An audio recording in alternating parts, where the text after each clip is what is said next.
Hi, welcome to the second day of the Delphi Bootcamp.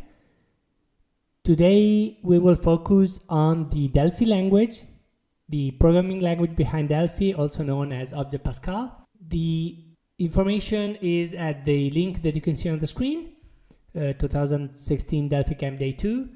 And my name is Marco Cantu, and here you can see my email address. And further contact information, Marco Cantu on Twitter, and my blog is blog.marcocantu.com, and it's also mirrored on community.embarcadero.com. The Delphi product manager at Embarcadero Technologies, and I'm a longtime Delphi books author, conference speaker, guru, expert of the language and the technology around it. So today we are going to focus on the language. Yesterday, David I did an introduction to the IDE and the core architecture. Today, we'll really focus exclusively on the language.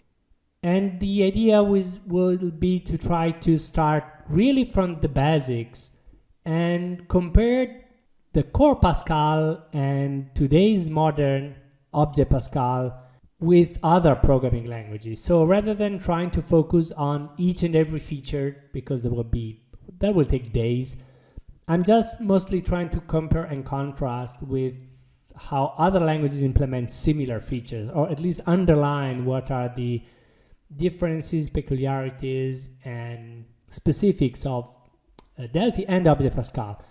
And again, the focus will be trying to understand why Delphi is what it is, why it matters, why it's a great programming language to use. And of course, the other thing that I'm going to touch on to is some of the most modern language features, specifically anonymous methods, but also generics and reflection. All of the demos are linked from the main page, but you can also reach them directly on GitHub. Might do further updates today, tomorrow, the next few days, if anything comes up that's worth my attention.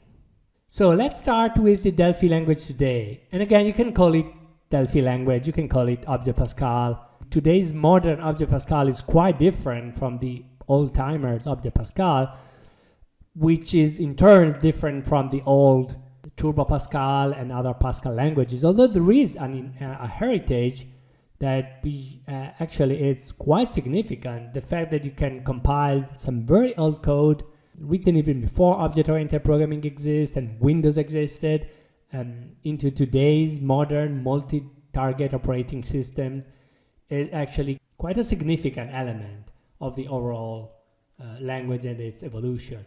But the language is keeps changing, and keeps getting more modern features and becoming available on more operating systems and platforms. It is a very popular language among the 12, 15 most common languages for many, many years now, and still there. Currently, Delphi and RStudio ship with from 1 to 6 Object-Pascal compilers, depending on the version. The Starter edition only has the Win32 compiler. There is a Win64 one, there's one for iOS 10, and a second one which is technically for the iOS simulator. And then there are 2 compilers for iOS and Android that are based on the LLVM architecture. Actually, there are 2 compilers for iOS, so it's actually 7 compilers, because iOS is available both for 32-bit and 64-bit.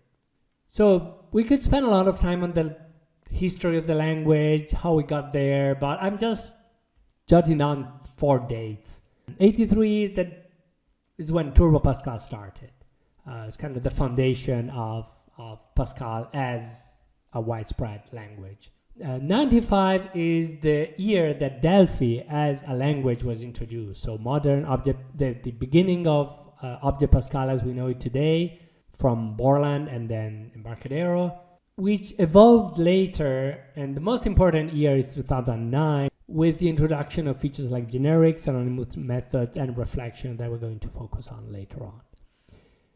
Now there's another date that's important, 2013, because that's where Object Pascal moved outside of the desktop to the mobile world.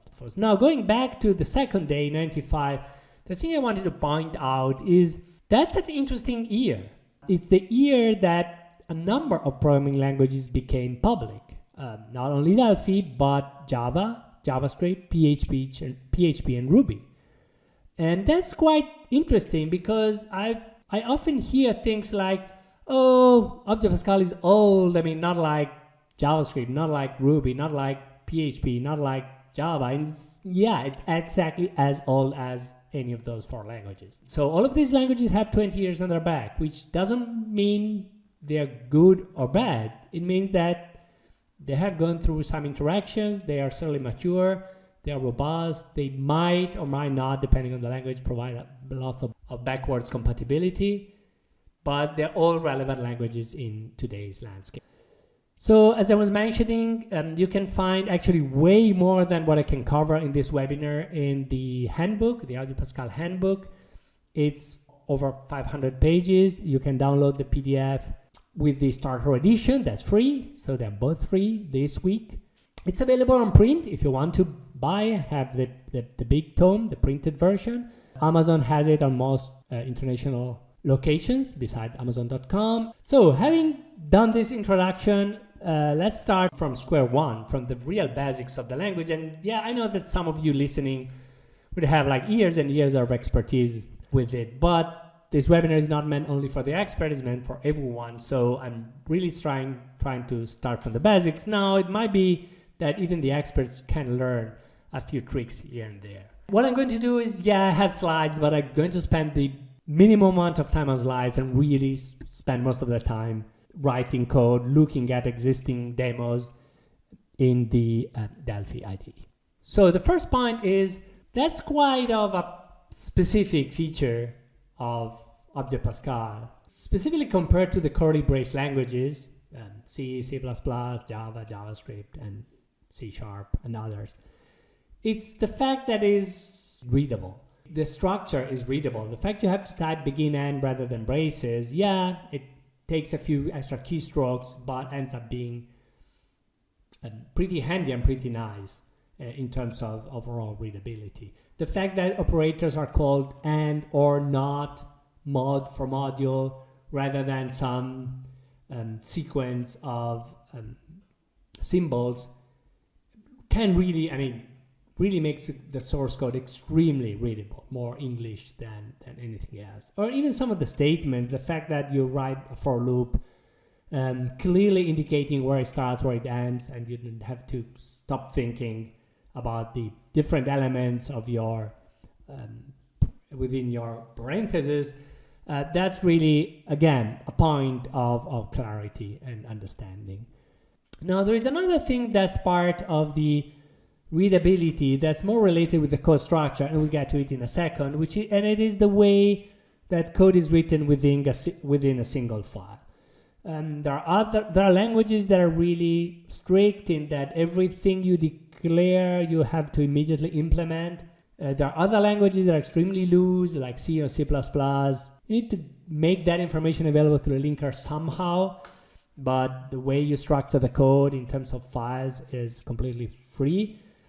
Object Pascal has a very specific approach, which is using units, and the fact that these units have a structure. And again, we'll get to that in a second, because what we really need to start doing is to start writing and looking at code by creating a small console application. Now, forget about some of these things that are written here if you don't know about them. The main point here, here's where we want to write our code. And the simplest thing you can write is just write something out. So we just say hello bootcamp and get to see if this really works. If I don't stop the program somehow, for example, asking it to read. So this is our hello, and it's a very simple application. It's really absolutely trivial. Let me save it just for the sake of future references. I'm going to call it console 101 and save it within the folder structure that I'm going to share on GitHub. Very simple, and you can see the structure of the code is included within a begin and end statement.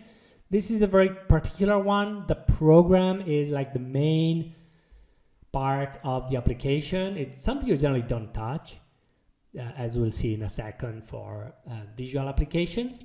In this case, it's our starting point because this is a console application. And here we can just write a bunch of statements or call functions or declare variables and use those variables. Again, as I was saying, you generally don't write all of this code in the main program file, but you use secondary files. So let me actually add a new unit.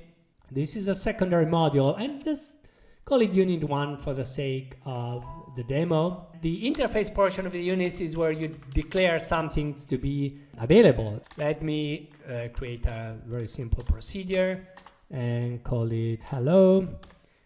And this is what the module makes available. And this is how it is actually written. And I'm just going to be lazy and copy my message from here to here.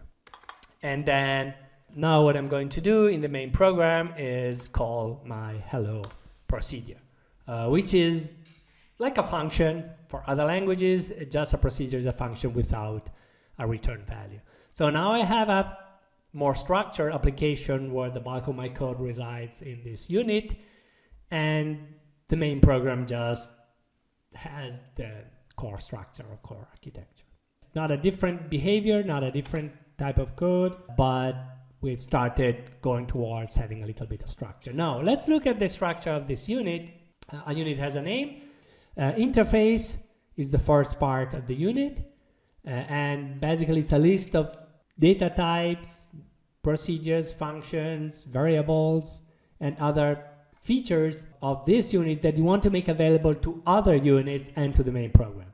Everything that's written in the implementation portion, including variables, types, and other declarations, is local only, something you can use only locally within this unit. So the difference is that these units have the .pass extension, while the program have a Delphi project extension or DPR extension. The program has two roles. One has the startup code, and the other has the list of everything that's part of the application. Units define unique namespaces. So the same symbol, the same hello procedure could exist in two different units. It's generally a very bad idea, but technically it does work. So you can actually prefix the symbol with the name of the unit it comes from, like this. Again, not really needed and not a standard coding style, but it's technically possible. Units can have a dot notation, not something we need to focus right now. They enforce visibility constraints and have this visibility in these areas. The other thing that's critical is that units are fundamental for the power and the compilation speed in Object Pascal. Now, first, and I haven't mentioned it yet, but it's absolutely critical to underline, all of the code you write in Delphi is compiled, regardless of the platform. It's compiled to the assembly code. ARM assembly, Intel assembly, whatever. So this compilation works by compiling separate modules, like other languages do, but in a specific way. When you're compiling a unit, the unit gets compiled into a DCU file, a Delphi compiled unit, and this file has both the binary, like an OBJ file for C language or others, but it also has the meta information. So whenever another unit refers to that unit, it doesn't need to recompile header files or include files or anything like that. But the DCU has already the images for the compiler symbols that are needed. That makes compiling units that refer to other units extremely fast, because the units need to be compiled only once, the definitions need to be compiled only once, and then they're cached, actually not in the DCO files themselves, but in memory for even better performance. Now what happens when you compile the project file is that the project file has the information for the linker to say, hey, this is all of the units that need to be put together. Of course, also the units included by these units and so on and so on recursively will be added into the application as needed. That of course becomes a little more complex when you're using large libraries. In this case, the code is extremely simple. As we'll see in a second, as we go for a visual application, when you're creating an executable, there are basically two options. One is you can build everything into the executable itself, like it happens for a console application, or you can build it with runtime packages. This means that you have a set of DLLs, technically they're called BPL, Borland Package Libraries. You have this set of DLLs that you have to distribute along with your application, but that's an option you have. That will make distributing change to your executable smaller, because you generally don't change the compiled packages, the runtime environment much. But the thing I want to underline here is that by default, the opposite happens. So by default, everything you get and compiled into your application gets in a single exe file. That makes it extremely simple to distribute Delphi applications. There is no runtime to distribute. There is no runtime library needed on the system. There is no dependency or a virtual executor environment like .NET or Java. I go creating very simple multi-device application, and that's going to be a one button app. So it's going to be a form with one button. Now this is my button. Let's click the button. Let's just write the simplest code I can here, which is just a show message. And again, hello bootcamp. This is good to go. Now we'll get to the structure in a second. Let me compile this and run this. We have our button, we have our message, and this works fine. Now the code architecture here is a little more difficult and a little more complex, but if we open the source code for the project, we still have a project. We still have a program. There are a couple of different files listed here, and then there is our unit. So the unit that has user interface form. The initial code is almost always something similar to this. There's a bunch of forms that are created at the beginning, and then there is a run method that's the loop for the application to keep executing over time. Where you write the code is in your unit. Now this is a combination of a visual designer that determines the layout of your user interface, at least at the beginning, because you can of course customize it at runtime in code with no designer if you want to, and we'll get to some of it later. Behind this file, which is a graphic file, the same name of the unit with the FMX extension, or DFM for a VCL application, you have a form class that inherits from a base form. Now this might be familiar to you, might be very surprising. We get to inheritance and forms and the fact that forms are classes a little later on. Where do you write the code is in event handlers. What is an event handler? Hey, wait a second, we'll get there. But just consider for now that you can write code fragments behind your buttons. And so you can have one or more of these form classes throughout the application, and they are all combined together into an executable. Again, each unit is compiled. There are tens, dozens, hundreds of library units that are compiled and included into your application, and eventually your application will execute and run. This is very fast to compile and to execute, but if we go for project information, we'll tell you a few things about the compiled code. This is also in debug mode, so it's actually a bigger application. This is some of the information. And notice we're not using runtime packages. So this is a single executable application that what it happens creates a Win32 folder with a debug subfolder, and this is your executable with full debug information. That's all you need to copy around to move this application over. Now it looks big, but again, it embeds a large amount of library code. An alternative option, what I was mentioning earlier, is you can decide that you don't want to keep shipping into each of your application all of these runtime packages. So you can actually say, hey, I want to link With runtime packages, you can provide a list of packages. So now we can compile this application with runtime packages. We do a build, and if we look at the project information again, we see that the application is extremely small, but it requires two fairly large runtime packages, runtime library and FireMonkey.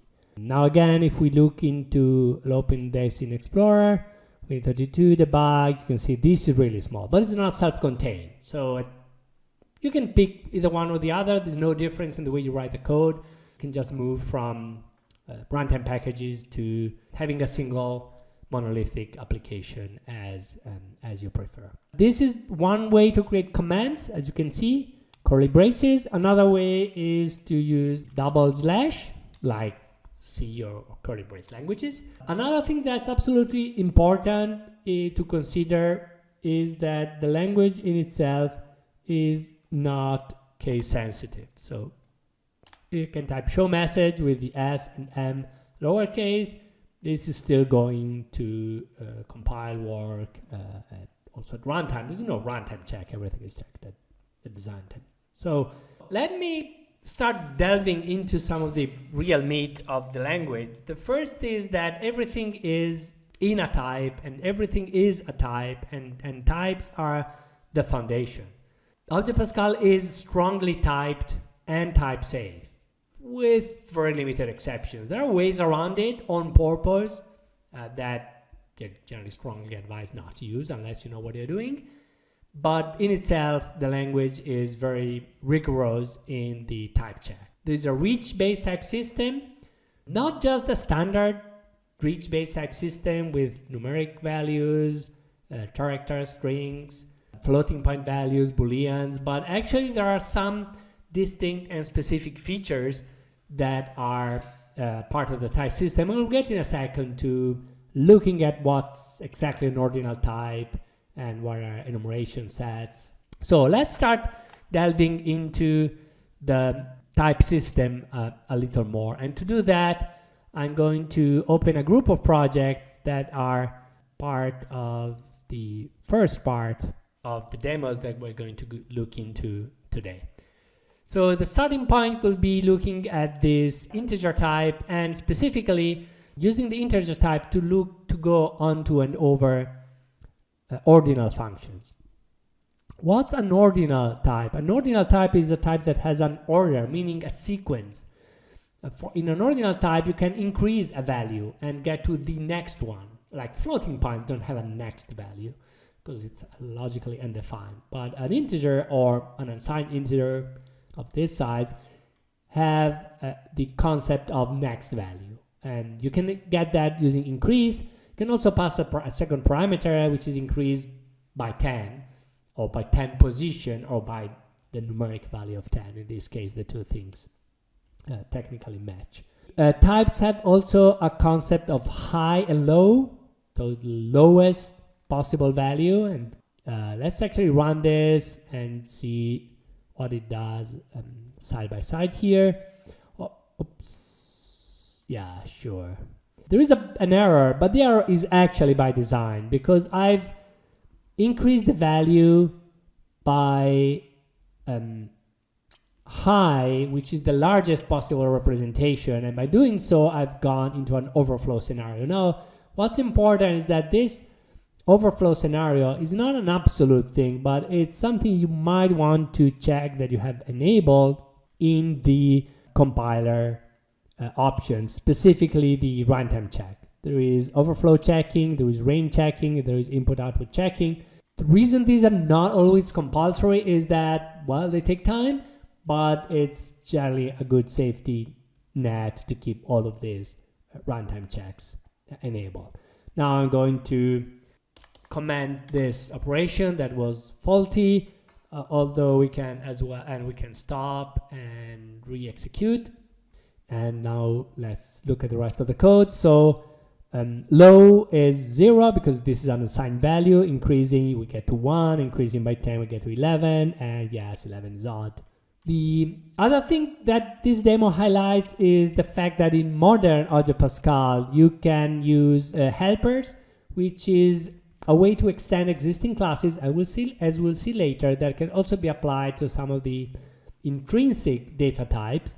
These intrinsic helpers provide ways, for example, to take a number and call toString to get it converted, or you can apply to a constant like 33 to string. Size is another helper operation, which is the number of bytes used to store the value. And so here we are grabbing the size of the integer type and converting the size to a string, and so we get out the that information, and that's going to happen if I click on the first button. So 1033 and size of integer is 4. There are other things important for an ordinal type, including the ability to go along the values, for example, in a for loop. And we'll get to for loops later, but well, here is one. So this for loop goes from space to, this is the numeric representation of space. This is just any value. We can make, for example, this simpler, say we can go from A to Z, but then I'll restore the original code. So any ordinal type support for loops. So here we're just looping on the ordinal type from A to Z. And here also increasing the value of this ordinal type. So not only numbers are ordinal types, but also characters and other types are ordinal in the language. Okay, and then we can restore back the original code that was here, and we can execute it again, and this time we get a much longer set of values that goes over down here. That's the Unicode alphabet. That's because a character is actually a 2-byte Unicode 16 character representation. Again, we have the ability to use specific helpers, character to upper or is letter. These are all done with full Unicode support. Now, the other element of the type system is user-defined data types. And so let's look into this shortly. Here there are different data type definitions, and the keyword to do that is just type. So this is a range. This is a set of values from 1 to 10. This is a subset, actually not of integer, probably of byte, but that's not the important point here. And this can also represent numbers from 1 to 10. So if you try to assign 12 to this value, what would you expect? I mean, will this work? Will this just ignore it and do it anyway? Will it fail at runtime? No, not exactly. It does not fail at runtime. It fails in compile time. The compile time, this violates these subrange bounds because this is a constant. So it's easy to figure out, hey, this is not legal. In other cases, the check, if you have range checking enabled, the check will be done at runtime. So again, this means this T10 can only get values from 1 to 10. Uppercase is another subset of the char. Enumerations are first-class citizen in the language. They are also ordinal types, so you can say that increasing clubs you get diamonds, increasing diamonds you get hearts, and so on. And then you can only assign these values. You cannot assign a numeric value to an enumeration, although there are conversion functions. You can assign the second element of the enumeration to the enumeration with a conversion. And finally, a set of can be, you can imagine is like a set of bits where each flag is on and off. So it's 1, 0, 1 or more of these items, and only once each at most. So in this case, diamond spade, meaning I have club is not enabled, diamond is, heart is not enabled, and spade is. But and there are specific operations like include, exclude to add or remove items from the set. Basic statements. It's not that I'm going to spend much time on this. Assignment is colon equals, and not only equal. Equal is for the equality operate test. Separation of statement is with the semicolon. It's not a terminator, it's a separator. It makes a difference only in a few specific cases. There are if-then else statements. There are case of statements with multiple branches. There are for loops, traditional for loops, as we've seen. There is also a for in loop, kind of a for each in other languages. And there are while and repeat loops that I'm not even going to show with specific demos. So let's just look at the code shortly. This is a very simple if statement. Notice there's no parentheses needed if you only have one expression. You start introducing a parenthesis when you have an and of multiple expressions. And again, and is written and is fairly readable. So in this case, there are nested if statements, and one of them has two operation with and also here. This is another common approach, which is if then else if, kind of nesting, but literally putting them like all on the same level. And let's go for a for loop. This is a standard for loop for I equals 1 to 10. There's also a down to loop. You can count reverse, so you can count from 10 down to 1. It would basically, in this case, get the same value. In other cases, the sequence will be different, so you'll get a different effect. There's no step operation, so you can say count by 2 or anything like that. So let's run this for loop. This is my for loop, and it just totals these numbers.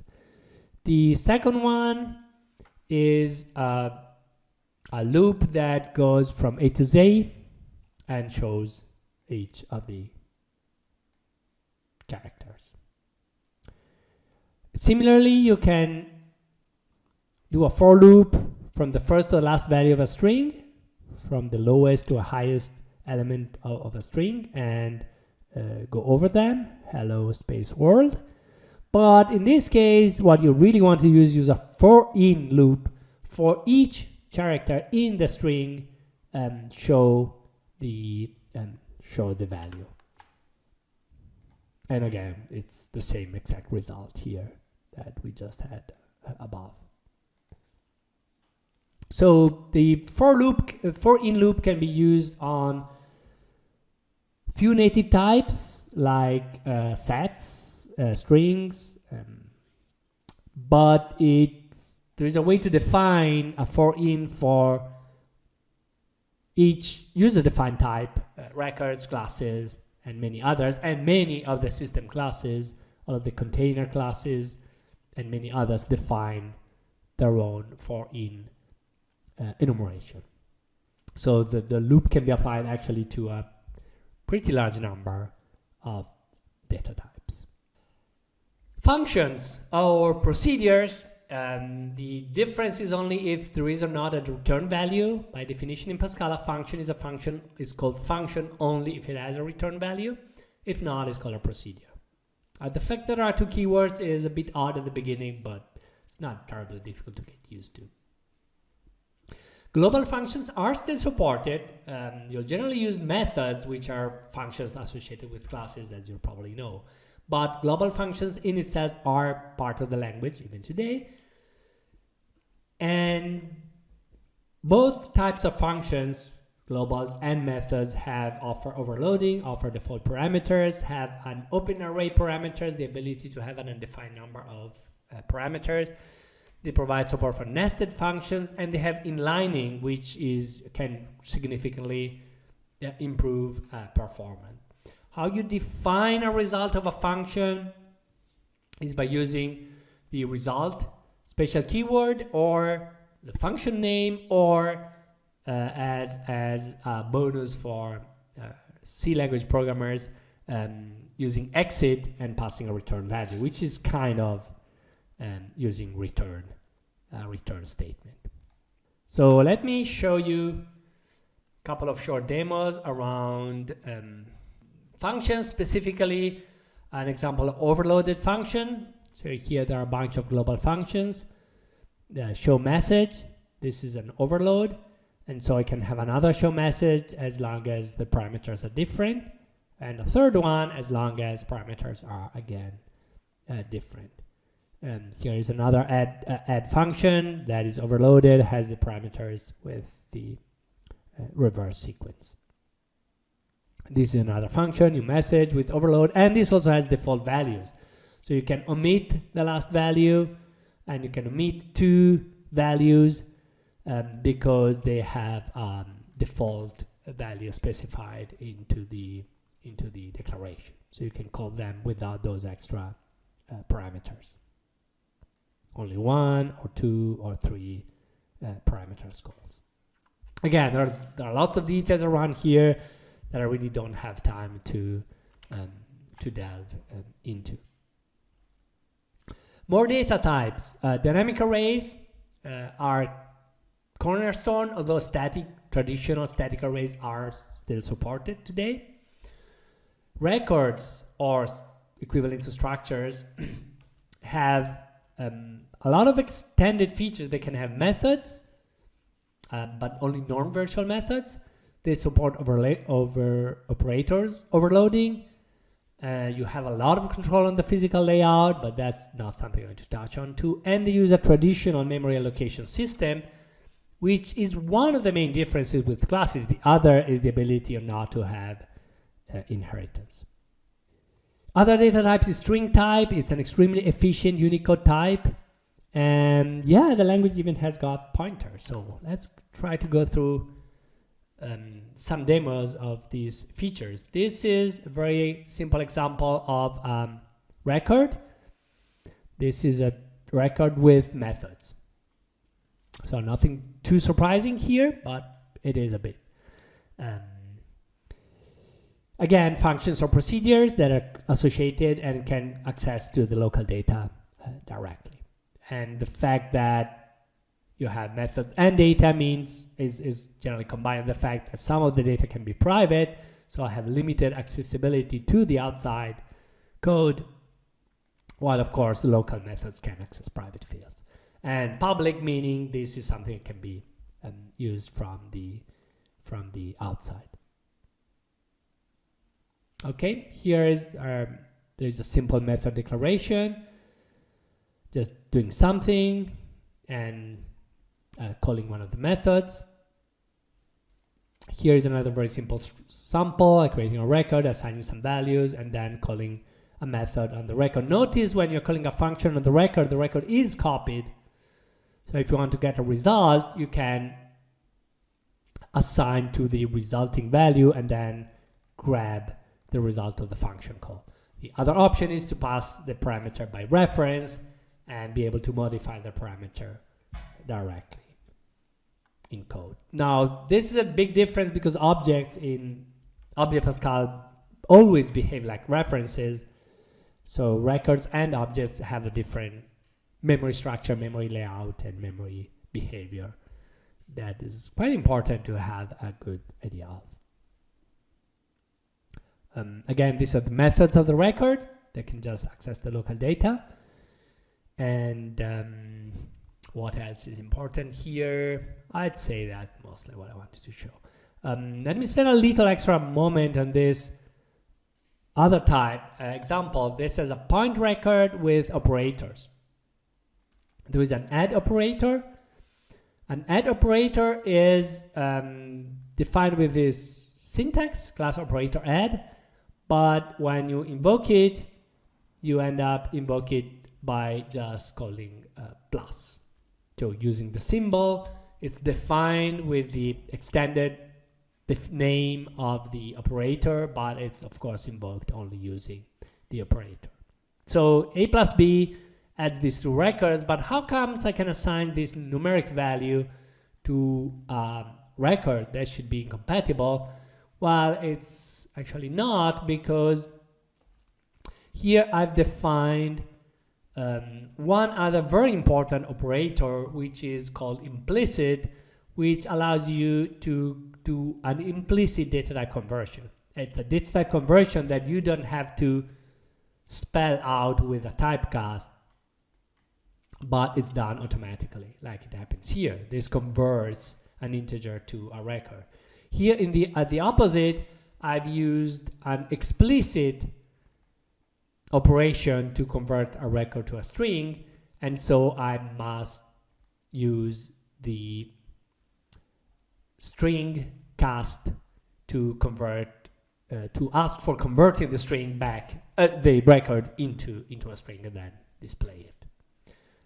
Again, very simple output here. I'm going to press my button and add 10 10 to 30, so it's 40 40 10. And why it's 40 20? The reason is that when I'm doing an implicit conversion, the y is set actually to 10, not to 0. So that's why we get the extra value in the result. Couple of very short demos about strings. Strings are extremely powerful, but also very smooth to use. So in most cases, you can just ignore any complication around strings and just use them. There's an extensive number of helpers on strings, like index of, substring, copy, and what else? Well, toString is the opposite conversion. So you can just use this version, this newer version of the methods. There are also global functions in the traditional Turbo Pascal and Delphi RTL to perform most string operations. But again, there are some pretty nice ones that you can start using today. Index of gets the position of a substring in a string. Substring extracts the substring. Length is the number of elements in the string. And replaces a value with another value within a string. So these are already easy to use functions. Some of these functions return a string, so you can actually change them with a fluent interface. Strings are dynamically allocated automatically, so there's not much you have to do and worry about. They are reference counted, meaning that when you have multiple references to the string, they're not copied. When you say string 1 equals string 2, but it's just a reference count. When all references go out of scope, the actual memory is freed and made available. The mechanism this uses is called copy and write, because when you end up, if you have two references to the same string, if you change one of them, actually there is a copy because you're not affecting both strings. And this copy and write operation is extremely efficient in the language, as I can partially demonstrate by perusing to this string metadata operation. So what happens when this program starts, there's actually some other code here on create. I have a string that is hello. It's created in this odd way for reasons that are too complex here to explain. You will never write a code like this, but there are reasons to do it when you want to look at the low level. And then there is a second string that is assigned to the first one. Now, if I press this button 2, what happens is that I'm getting some status information on the string, namely the memory address, the length, and the reference count. And the same I'm doing for the second string. Then I'm changing one of the two strings, and what you'll see is that at this point there's a full copy of string 1, of string 2 to string 1 actually, and then the second string is modified. If we run the program, you can see that my string 1 and my string 2 are in fact the same string. They are at the same memory address, and the reference count is 2 because there are two references to the same string. As I do the change of one of the elements, there is a copy happening and my string is moved to a new different memory location, and both have a reference count of 1 because now they're separate, and of course, yeah, one of them is also different. Now there's a lot of extra metadata you can get about a string, element size, Unicode page, and other information, but again, that's way more detail that I want to cover here, and is fully part of the book. Just the syntax of pointers. Yeah, we have pointers. This is the only part of the language is not really readable, but it's probably good because you don't want to mess up with pointers too much unless you know what you are doing. So I'm not really going to explain too much of what's happening here. Just it's possible you can go low level in memory, more or less like the C language, in terms of pointer usage, but you try not to do it. Okay, so that's the first part on the core language features and data types. Now let's move to the Object Pascal foundation, the object-oriented foundations of the language. Now let's move to the object-oriented programming foundations of Delphi, and the language has a complete object-oriented paradigm that was true since day one, since 1995, with classes, inheritance, static and dynamic methods. Later came the support for interfaces, and it is a complete language. It has lots of similarities with Java, has even more similarities with C#, with that the two languages share the same designers, Anders Heilsberg.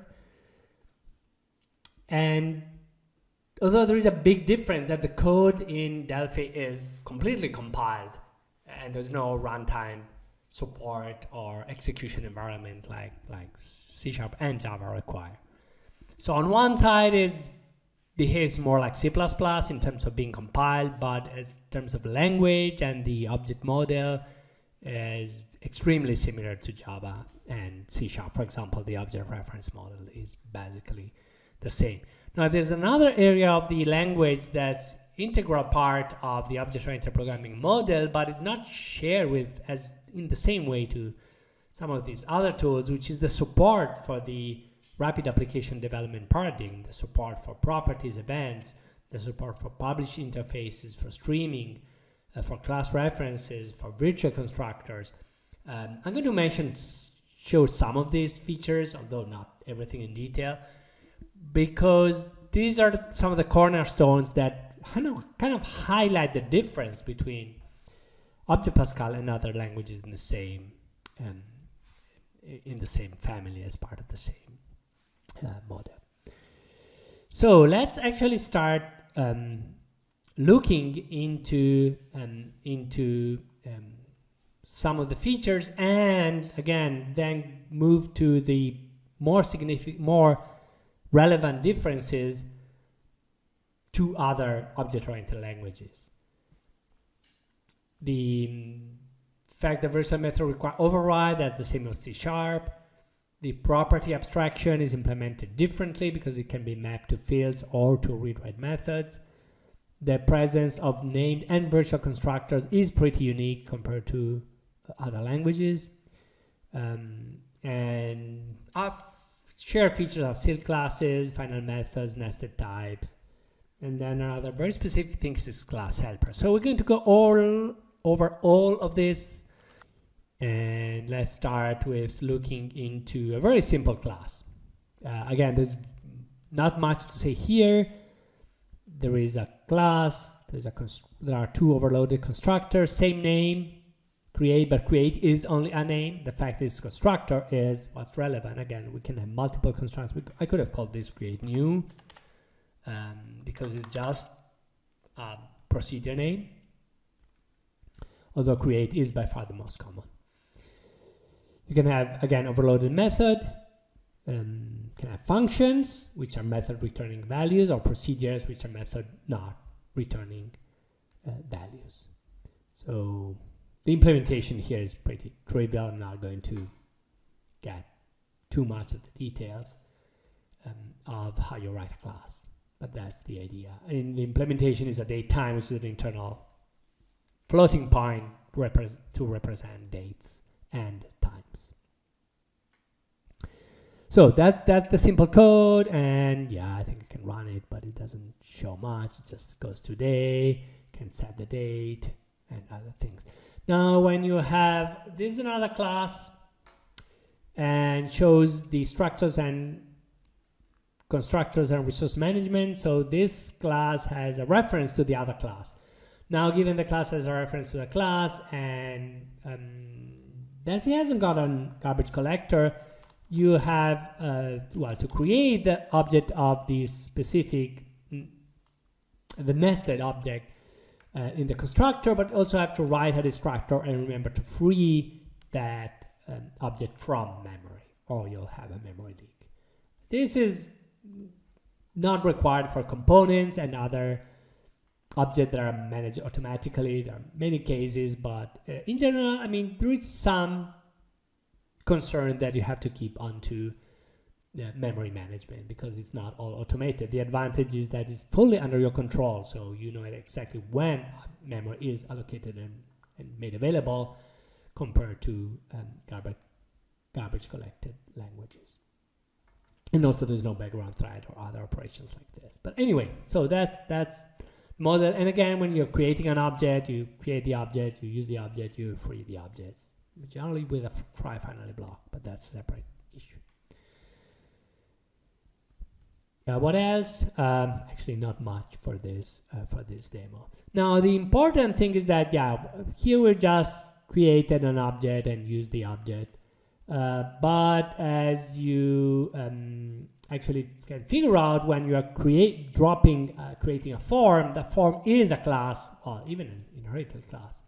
So for example, and it's not an object. So when you're creating a form, you're not defining one specific form. We are generating a class of forms, which means that if you create two of these forms, and you use, you track the mouse down to count the clicks, each of your instances will have its own private field and its own click counts, and get clicks just returns the number of clicks and shows it in a label. So if we run the application, you can click on this form, yeah, the count increases, but then we can create a new form, and each of them has its own field, its own local data, because there are two separate instances of the same form class. That's important when you're creating form. When you're dropping a button on a form, you're creating a specific instance, a specific object. But when you're creating a new form, you're creating a class of forms. Now, of course, beside classes, there is inheritance. You can create a new class that inherits from a given class, in this case new date, that just changed the behavior of the getText function. It overrides it because getText was not virtual. If you want to have more dynamic behavior and use polymorphism, then you have to create the original class as virtual and the replacement version as override. Exactly the same two keywords used in C#. Virtual is not default, unlike Java, and it has to be asked specifically. And again, when you're modifying a virtual function, you need to use the override keyword. This basically keeps everything the same, but just change the specific display of the date when you are creating an instance of the new class. So nothing special. I'm not going to focus much on it. Virtual functions support polymorphism and late binding, exactly like in most other languages. One feature that's a bit specific is the presence of helpers. What's a class helper? And there are also record helpers and other types of helpers. A helper is extension to a class that adds some methods to the local instances. So when you're using a local instance, you can use, in this case, item index value, the string currently selected in the list box. Or in this case, we can add we can have an add method to our memo component and change the behavior. Okay, so rather than inheriting a class and adding a feature, we're just creating a helper and extending the class. With local instances, you'll be able to grab your list box and just say item index value for the list box to get the text of the selected item.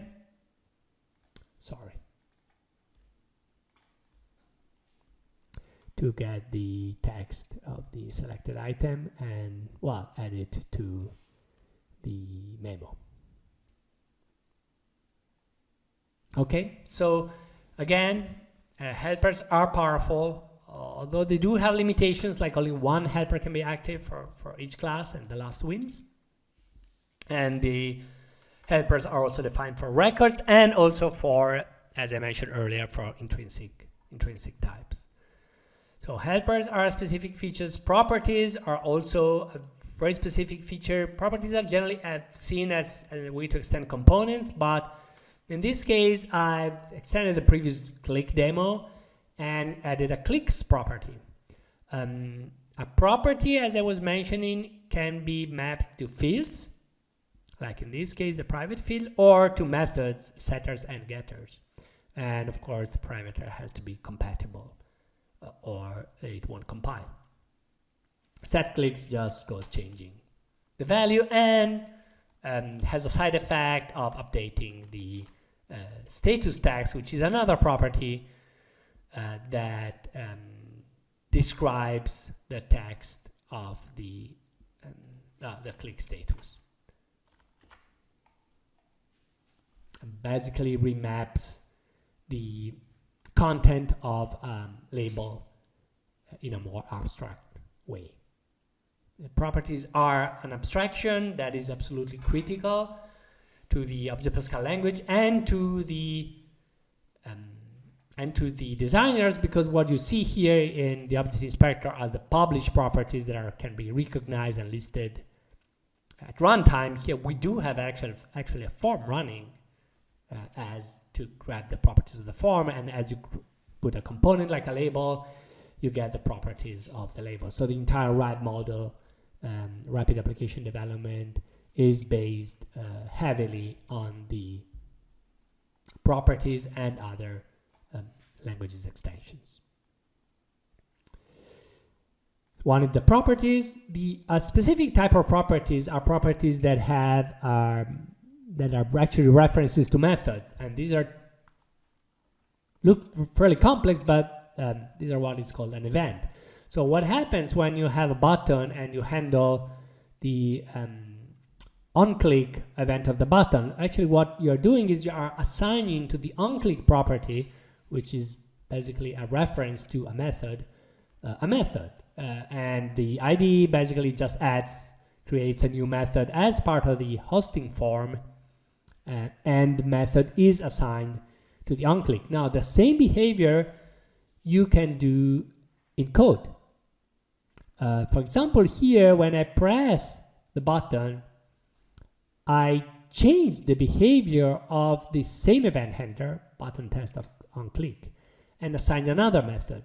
So what's happening here, if I select the application and run it, is that first time I have my test message, and second time I have a new event handler. Now, in this case, it's just a slightly different string. I could have used an if statement or whatever, but in fact, what's happening, I'm replacing the event handler with a new event handler in code. Now, of course, I can do something similar in terms of assigning an event handler also to an object that I create dynamically. This is the code you need, the minimum code you need to dynamically create a new button in the application when I click on the form outside of the other button. And then these buttons get behavior, which is the event handler. So I'm assigning properties to buttons, and I'm assigning an event handler to the button themselves. So that's important because I was saying, yeah, I mean, the design time capability are great, the ability to easily create the UI and attach behavior is fundamental, but everything you do at design time, you can do in code. There's really no limitation. Well, what you cannot do runtime is compile the application. The source code needs to be compiled, but everything you do in terms of manipulating the components, visual, non-visual components of your application, that can be fully done in code.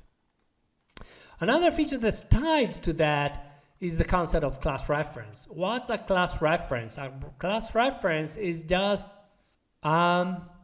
data type that hosts a class. It's kind of a meta class.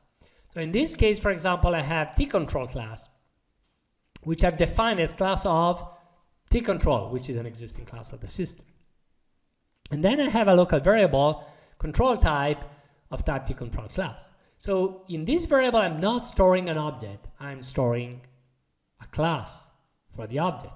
And what's happened is, as I click on these radio buttons, when these radio buttons are selected, what I'm doing here, I'm saving a type, t-button, t-radio button, t-edit, as f control type. So I'm just storing the type. Now I'm doing something quite odd here when I click on the form, which is create an object of that undefined type. Now this is possible because we have class references in the language, but the other key feature that is absolutely fundamental here, and most other programming language, object-oriented languages don't have actually, is the fact that this constructor is virtual. So I'm not calling a generic tcontrol.create here, but I'm calling tbutton.create or tRadioButton.create.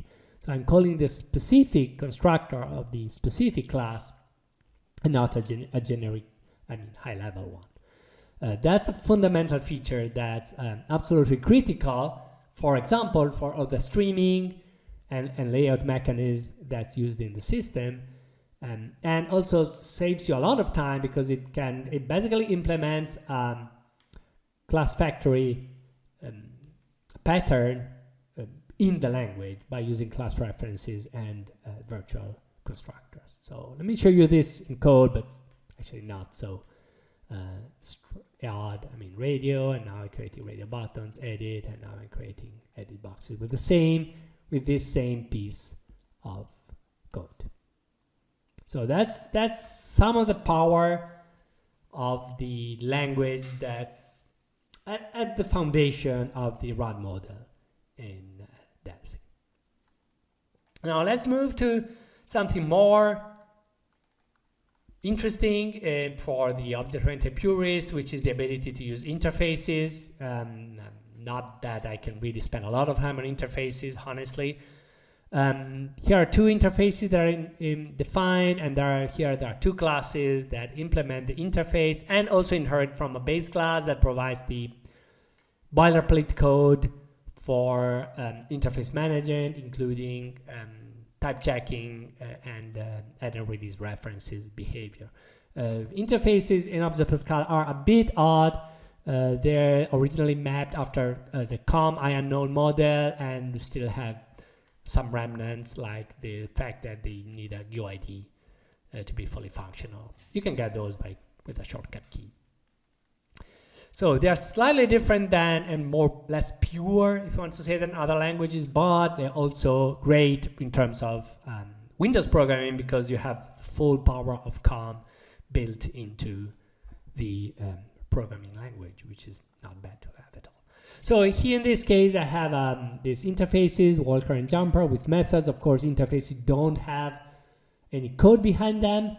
The code is required. When a class implements an interface, it must absolutely implement all of the methods of the interface. Interfaces can have properties that are mapped to methods because they can have fields, so they cannot be mapped to fields. Very simple user scenario, creating an object Here I'm just using the object as an object, so it's not terribly nice, but here I'm actually creating an interface, assigning a compatible object, an object that implements the interface to the interface, calling methods, and I don't have to free the object because interfaces are reference counted. Optionally, there are ways to disable them today, but they are interface counted. Now we can go for more details and more complex demos of interfaces. For example, here I took the same demo, expanded it a bit because we actually have multiple an object implementing multiple interfaces. This athlete implements both iWalker and iJumper. And the other option is the ability to use have an object that implements an interface and then basically remap the entire interface implementation onto this internal object. That's a rather strange mechanism, but it's extremely powerful because you can use interfaces and object composition without having to reiterate the same code over and over. Again, multiple interface references. When you're implementing multiple interfaces, you can have a conflict because you know what, both interfaces have the same walk method. You can rename one of the implementations locally, so you still have walk both on iWalker and iJumper, but then you have two different implementations. One is walk and one is walk 1. So you can differentiate the implementation of the two methods that have the same name. Now, when you're calling them, depending when you assign the object to iWalker or iJumper, you're going to call walk for one or the other interfaces. And the implementation is not terribly interesting or nice, so I can even skip running the program. I prepared another couple of demos, but I'm going to skip them for now. Because I want to move to some of the most modern features of the Object Pascal language. So I'm going to skip the section and class methods and data. There are some peculiarities here as well, but nothing too complex to consider. We did cover interfaces and reference counting. I'm going to skip exception handling. It's a core foundation of the language, and there is a full chapter actually in the book on exception handling. So, but let's move to the most modern features in the Object Pascal language. So what's in modern Object Pascal and what do I imply with this name? It's support for some coding styles that go beyond classic object-oriented programming. Type parametric code based on generics, so the parameter is the type. Function parametric code using closures or anonymous methods. Dynamic coding style and even some runtime based code using reflection, and going towards aspect oriented programming using attributes and behaviors. So these are some of the features that I'm going to cover in this section. Oh, actually, I'm going to basically skip closures and keep them for the last and final part along with the parallel programming library. So generics. Generics are classes with type as parameter. So they're not really classes. They are classes that are not fully defined. They need to become classes before they can be compiled. They are mapped after .NET, but they fully resolve the compile time, which is significantly different from the .NET counterpart. There are generic types, generic interfaces, generic records, generic classes, interfaces, and records, and also the ability to have generic methods in non-generic classes. There are containers ready to use, and I'm going to show a couple. Like t-list of t. This is how you generally define the generics, similarly to most other languages. And again, when you're creating a generic class definition, it's not a class. You need to create an instance first, although you can shortcut the two in a single statement. So let me open another bunch of demos. That's going to be modern, and that's the new project group. I'm going to save everything I've done, and let's start with this extremely simple demo, just mostly syntax. So here there is generic type, just a pair with the key is a string and the value is of type T. So there is a generic field, a generic property mapped on the field, and a method with a generic parameter of the same type T. There's not much you can do when you don't know what T is, but whatever. This is just a placeholder, and these are implemented methods. Now, how you can use it? Oh, in different ways, but what you can declare here, for example, let me start from here. This is type that is now specific because you say T key value of integer. So now it is a specific type. Now it's fully defined. I create a variable of that type. And creating an object, compatible object, and now I can assign values to the object. Now I can assign 100, I can assign left, but I cannot assign a non-integer to the value because it's checked at compile time. However, if I create now a different variable of a different type because it has component as the T, now I can assign sender, I can assign self, I cannot assign left. So if I try and I compile, I get a compiler error. And same here, if I try to assign left, I get a compiler error. So for each instance, you need to be the compiler checks that the parameter is used properly, that generic element is used properly once instantiated.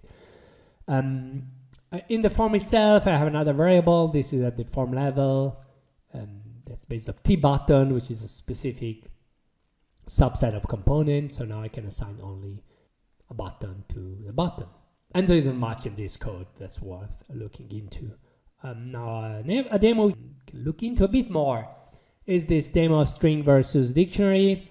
Program is fairly simple. It can fill some lists in memory, 500 items, 500,000 items, and then does some operations on this true list. The first is a generic string, is a simple string list. The other is a dictionary. Now the focus, one of the reasons for this demo is to show that dictionaries can be extremely more efficient than string list, but they're also type safe, which is another very nice reason. It's probably even more important here. So let's compare. So one is a string list. The other is a dictionary, which is a T-object dictionary mapping a string to an object. Now string list can host an object, but it has to be casted back and forth. Here you can declare specifically what object type is stored along with the key. When you are creating the list, the code looks very similar. When we are filling the list, the code looks very similar. One is add object to a string list, and the other add an item to a dictionary. So no big deal. But when you're extracting the information, in one case, you have to do a runtime cast as to the type my object to grab it back of the right type, and of course this could raise an exception if this is not compatible.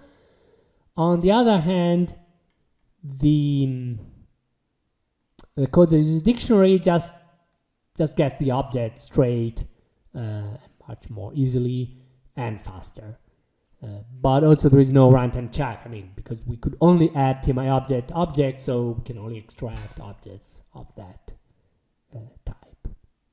So it's more type safe than using a string list or a generic or a list that's not of a generic type. Generic method, as I was mentioning, is another option.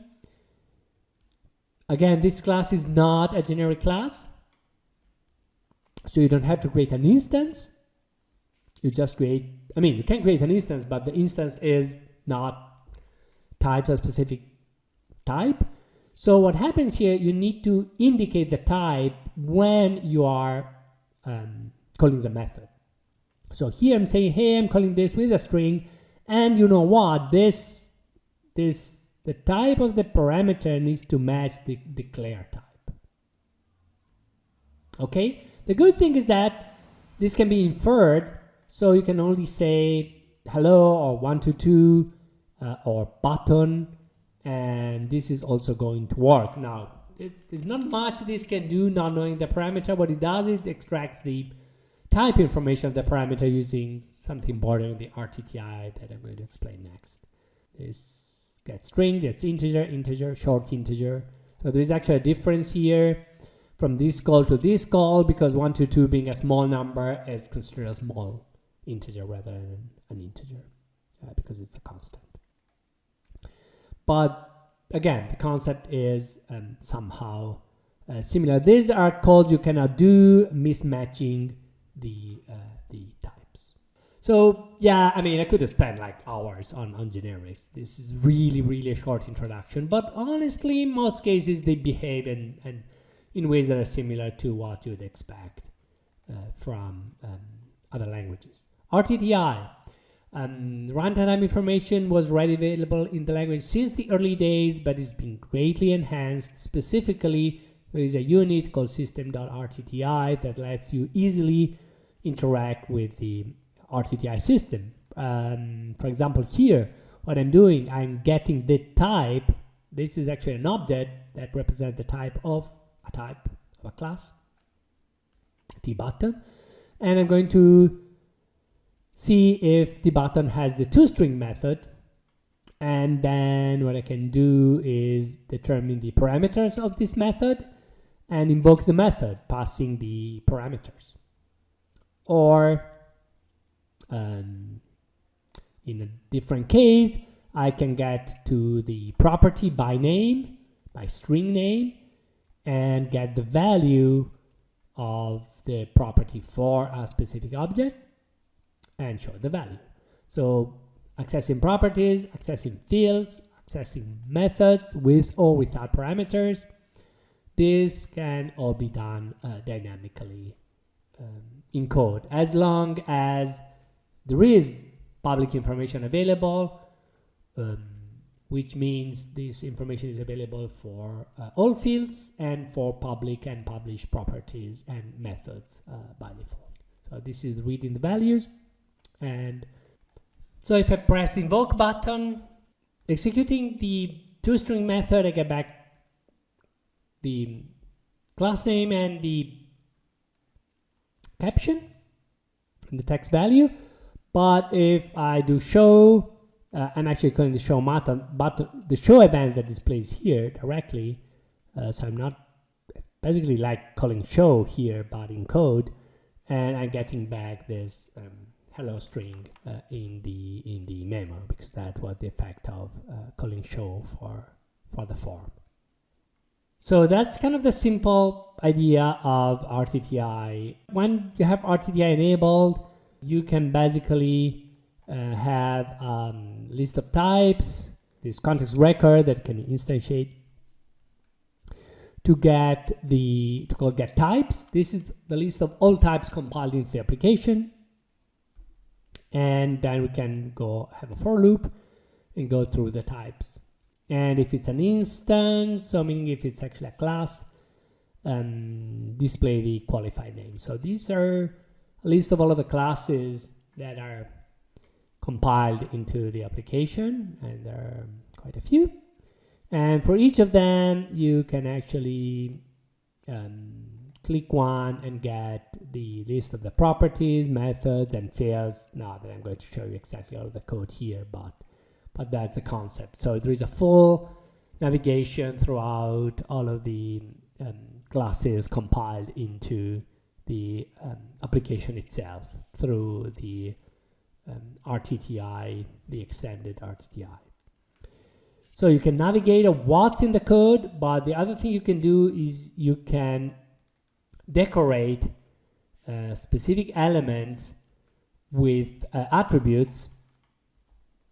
And attributes are just classes that you can define, inheriting from tcustom attribute.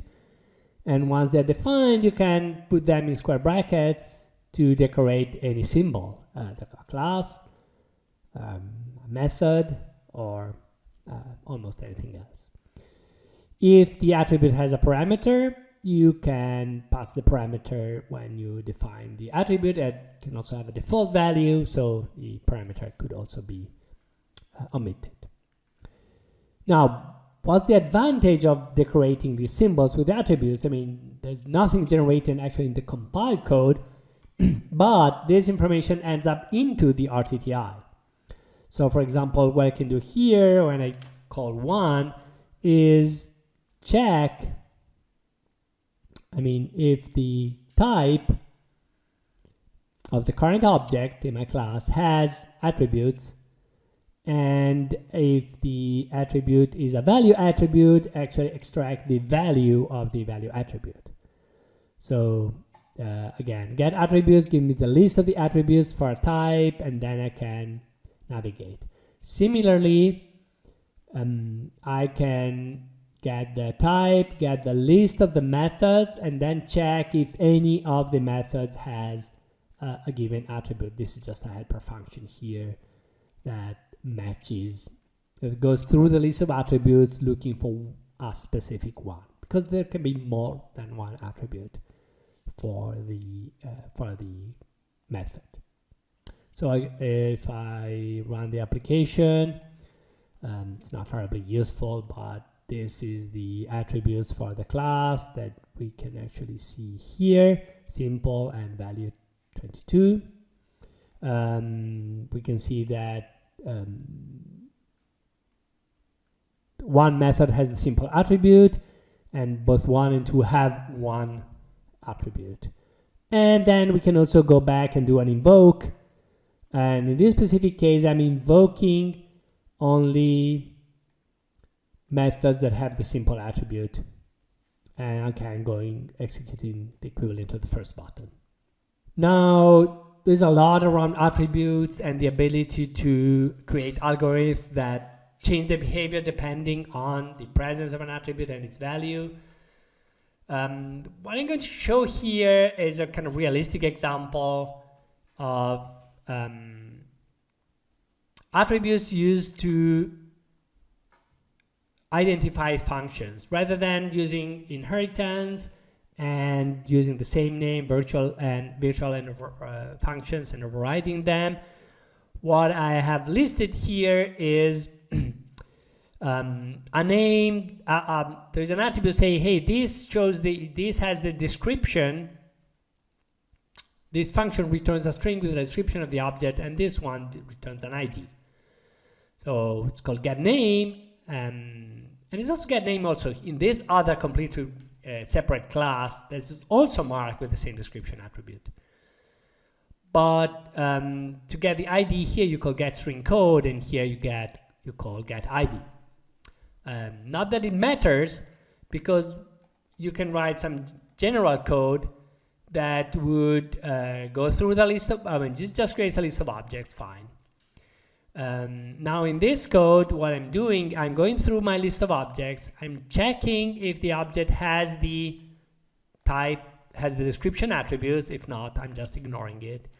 If it has, I'm going to go through the method, see if there is a method with the class description, and I'm ignoring it, with the description,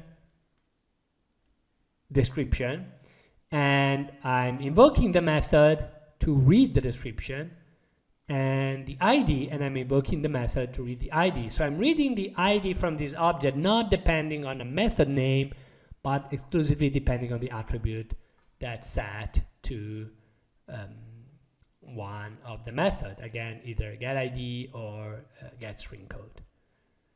And if we actually run it, you see here I'm creating two objects of the two types, and I'm dynamically extracting the ID, which happens to be two different function names in the two different classes of this list. So again, it's code that's dynamic and flexible based on custom decorations with attributes. The other language extension that I'm going to touch on next, which is anonymous methods, and with that I'll also shortly cover a couple of features of the parallel programming library. So anonymous methods, or closures as they call in other languages, they are some sort of type-safe method pointer types. So meaning you can assign a function pointer or method pointer, and you can keep that reference around and call it later. They have a specific syntax, what I tend to call inline declaration, but the other thing that's really specific and peculiar is the ability to capture the execution context, capture the status of a variable at the definition time and make them available at runtime, which I know is fairly complex to understand without looking at some actual code. That's why we have some code here. And in this case, we have a form with a bunch of buttons to do various things. We have anonymous methods declared here. Anonymous method types are specific types. In this case, it's a procedure compared to a function with one single integer parameter and no return value. So how do I use it? In the most simple case, which is the first button, I just assign a procedure, piece of code, and then I can call it, and well, call it again. So if we run it, press the button, we have 22, and then same once more. Now let's move to something more interesting. Here I have a call twice. What is call twice? Call twice is a method, it's a global procedure which receives the anonymous method as parameter. That's very often the case. You pass anonymous method as parameters to other methods. And as the name implies, it calls the method, it receives also a value that is passed to the method, and then increases the value and calls the method again. So what's happening here? We are calling call twice, and the method we're doing is grabbing that number 48 and then 49 when it's increased, and do one into hex, show display in hexadecimal format. Second time we're passing 100 and creating the square root, and then 101, and again doing the square root.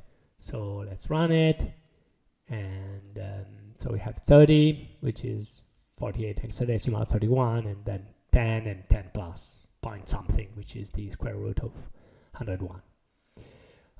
Okay, fine, but not terribly thrilling, honestly. We can also have a local variable,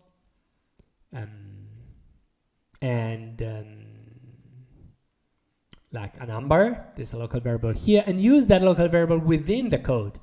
Now this starts looking a bit odd, because this local number is actually made available through this call twice method that knows nothing about it, just because it's passed here as parameter. So it makes this local variable available within this method, but still is within the same lifetime. Now where things start getting a bit weird is that we can store the anonymous method. This anonymous method is just a local property of the anonymous method type or the closure type. And so what I'm doing here is not executing this method, but just storing it. Now notice that a number is a local stack variable here, and I'm using it, initializing to 3 and then using it, increasing and displaying the value, whatever. Now when I press this other button, I'm just calling the anonymous method and passing 5 as parameter. Now if we go back to here, this is the code. So the parameter is increased, added to the number. So as a result, I'm calling store, and well, nothing happens because nothing is displayed at that point. But when I do call, I have my 3, which was surprisingly kept in memory because this variable went out of scope apparently, but it did not. And then I added 5 to it. And then I add another 5 and another 5 and another 5 and another 5. When I do press store again, I'm replacing I'm recapturing that variable again, so it gets set back to 8, 3, and then 8, and then 13, and so on. So that's the idea, although I could spend a little more time in some of the details. But that's the idea. They can capture the execution context and whatever variable or object. In fact, this memo is also captured, in all practical terms, by the anonymous method. Now, what can this be used for? Well, a lot of things. One case, which could be, maybe it's a little odd, but here I'm basically customizing my button, adding an anonymous method to the button. So there is a new property, it's called anonymous click, which, unlike the standard click, is an anonymous method. So what's happening here is that there are two operations. One is I have a button to assign the event handler. The event handler is just simple. Show message senders the button.text displays the text of the button. So oh wait, sorry, the other demo. Let's run it. I assign it, I invoke it, and yeah, I'm just doing this senders button.text.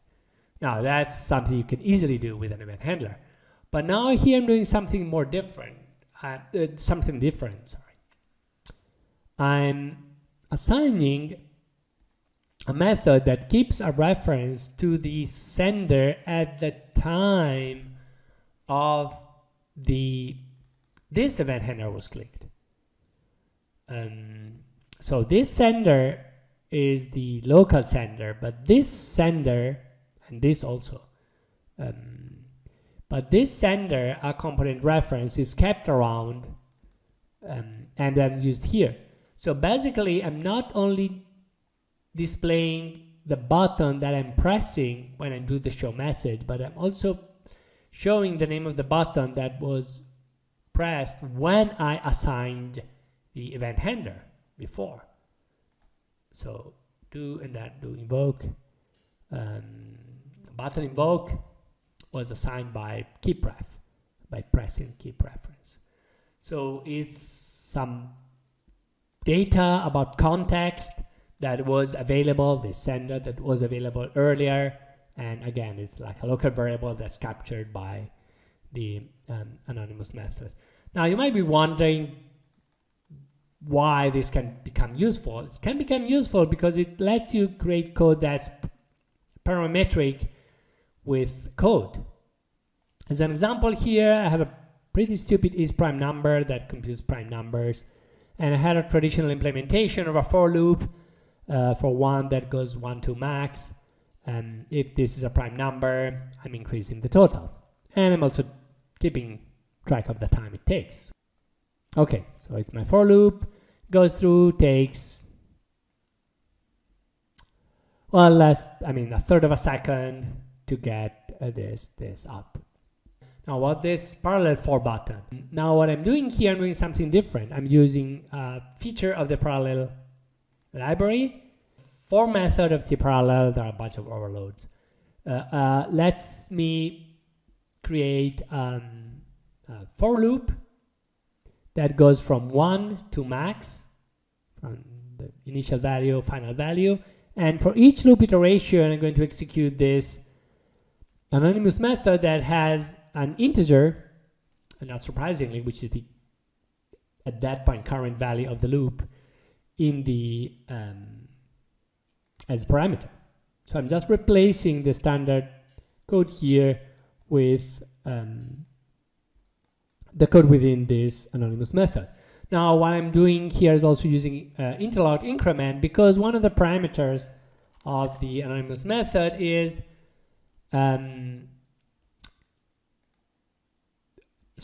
one of the features of this parallel loop is the ability to execute the loop in parallel, which means multi-core CPU. If we run the application, we can see that the for loop takes 378 milliseconds. The parallel version is significantly faster, but does exactly the same. The result is identical. In this case is an easy example because the computing the value has nothing to do with computing like the previous or the following value, so they're completely independent, which is where it's easier to turn the code into parallel execution code. Beside the specific case of the parallel for loop, in general, the anonymous methods are great for threading or multi-threading. There is, for example, the ability in the Delphi runtime library to create an anonymous thread that is a thread based on an anonymous method, which is this code. And then the thread that I've just created here using the Fluent interface, I can say .start. So this creates an object and this executes the start method of the new thread object. So creates and starts. The object now synchronizes, gets a little weird. Synchronizes needed when you want to synchronize with the UI from a background thread. But that's the idea. So we can, rather than having to create a derived thread class and replace their execute virtual function, we can just create an anonymous thread and provide the code to be executed within the thread itself. That's just one example. Another example is here. I want to do a get HTTP GET call, and I'm doing that within an anonymous thread again. Okay, so just mostly to show the syntax and the behavior, and then the last demo, which is going to be the last demo of the entire session, is a demo of the parallel library, showing both tasks and futures. What's a task? A task is conceptually similar to a thread. And again, you assign an anonymous method to the task. But the difference is that a thread, if you create 100 threads, you might overload the CPU because you didn't have as much cores to execute all of your threads. And the time it takes to do thread synchronization and thread balancing could be actually come to detriment to the performance. The concept of a task is that a task is a separate operation that will be eventually assigned to a thread, but the system can create a pool of threads, optimize that pool of thread depending on not just the CPU and the cores, but even the current load of the CPU, and assign the task to the available threads. And again, so it's a more abstract concept compared to a thread. In this case, the task is quite stupid. Waits 3 seconds and shows something on the screen. And so that's what I'm doing when I press button 1. Let's do it. Run this, press button 1, and I get a show message. Now the only difference compared to traditional show message is that I can do other stuff in between. It's not blocking me, and then it is when it shows. Now, an interesting thing of task is the ability to do abstract operations, to start a bunch of tasks, for example, and then I can, again, conceptually say, hey, now I need to wait for all tasks to be completed. So here I have a 3 seconds task and a 5 seconds task. Not going to take 8 seconds to execute these two because they will be executed in parallel. If we run it, we can see that we start these two operations, and at the end, when I'm all done, I can grab the total value, because trying to read the total value in between will make no sense until we have the everything has been calculated by the different tasks. A future is a variable with a task assigned to it to compute its value in the future.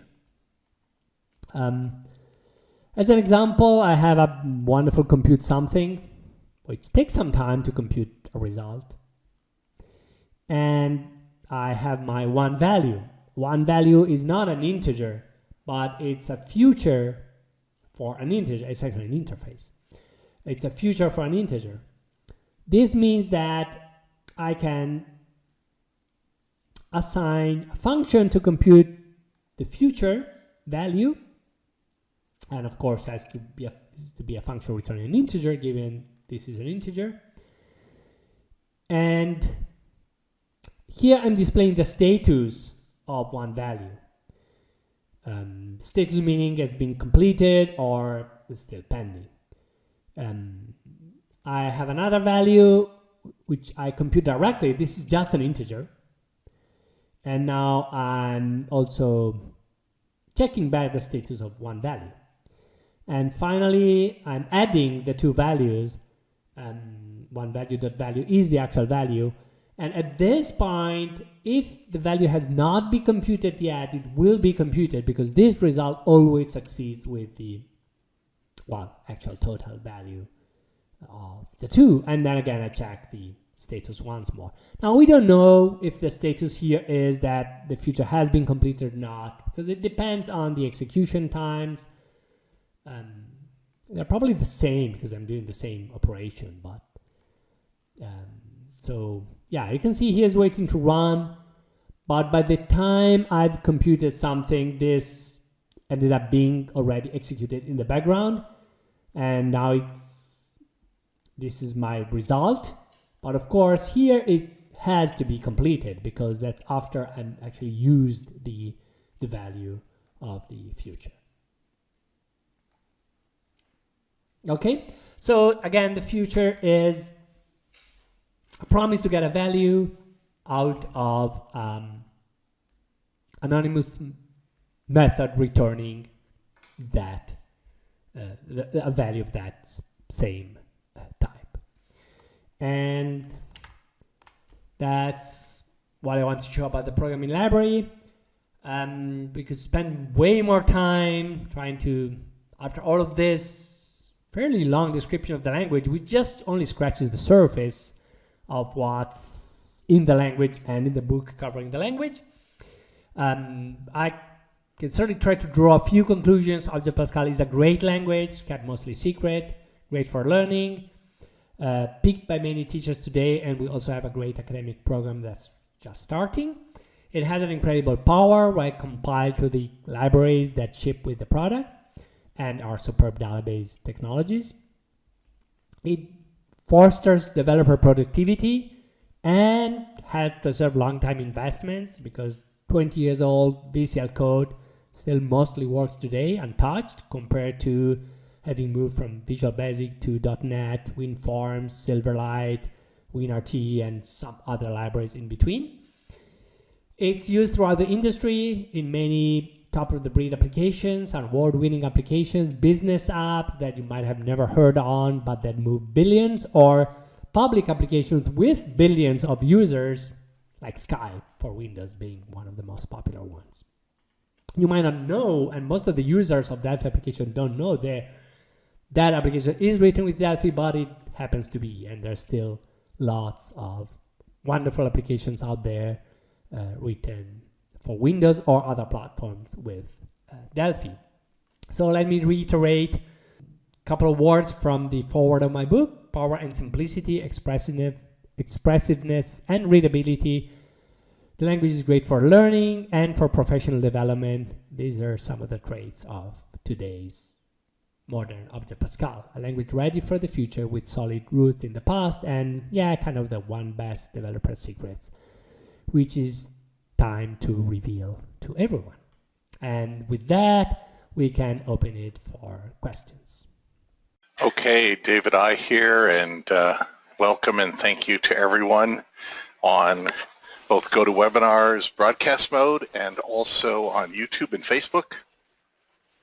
There's been lots of different questions along the way, Marco, some about stylistic conventions or preferences for different programming languages. I think a few things just to sort of summarize some of that.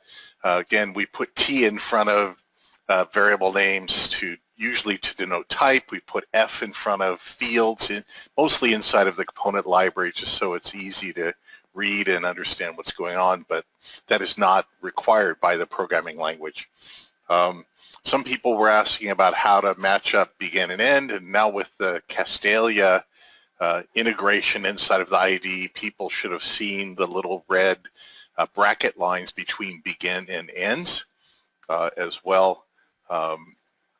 So there were a few things. There's some things that we're going to have to follow up with people on about reports about speed of doing certain things, either in the language and or with one-type information.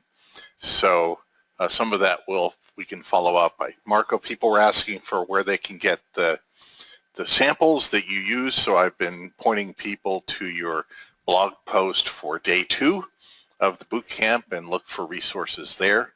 Anything else to add about language and samples and some of the things that you showed? Not much, but certainly a few things. Language demos, I pushed everything to the to GitHub, and there was a link in the slides, and there's a link in that page on the community site. It's just because it's handy, you can just download the zip file if you want, or you can just import the GitHub project. I might do some cleanups and improve something over the next few days, just because it's easy to do it with, rather than just providing a zip file and having to update the entire zip file. So the idea again is to just provide some updates over the next few days. There is also another GitHub repository that has the entire source code of the book.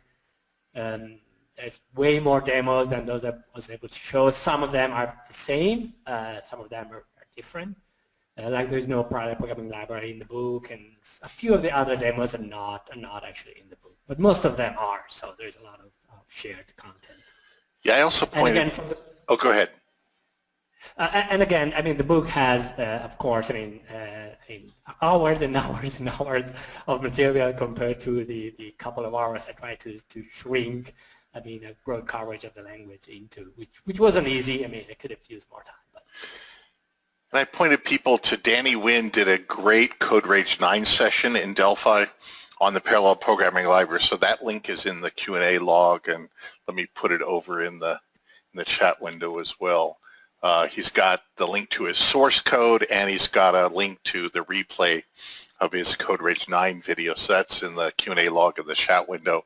And again, for all of you, when you install and register the starter edition, then you can go and grab the ebook copy of Marco's Object Pascal Handbook, which covers the language again, the language aspects. And so in that book, Marco, I know you've updated it for 10.1 Berlin.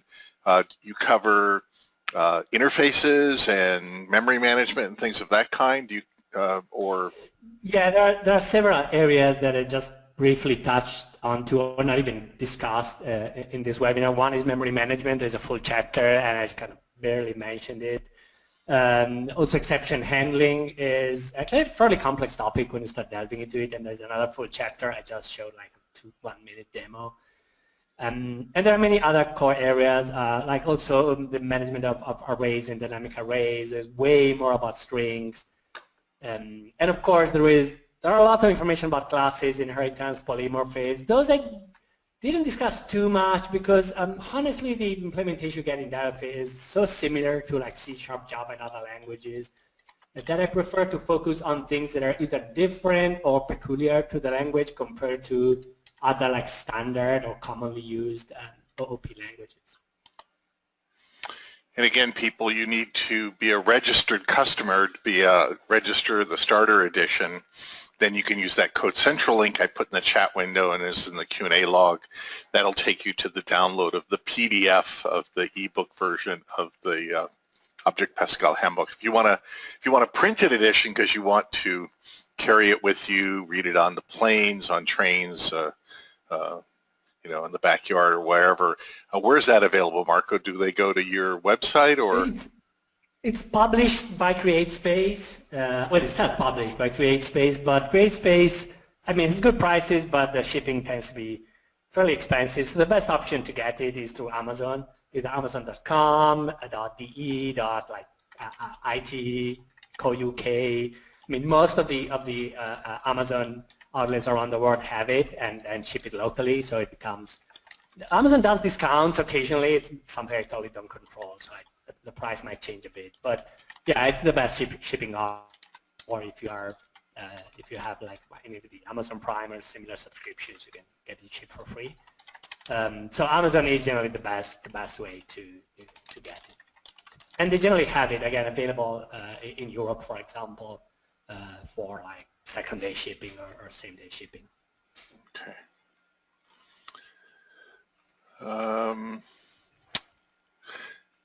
There were some questions about why would you want to use a destructor. I think there was at least one question. If you do your own free and nil to ensure that objects are destroyed in your own code, why would you need a destructor?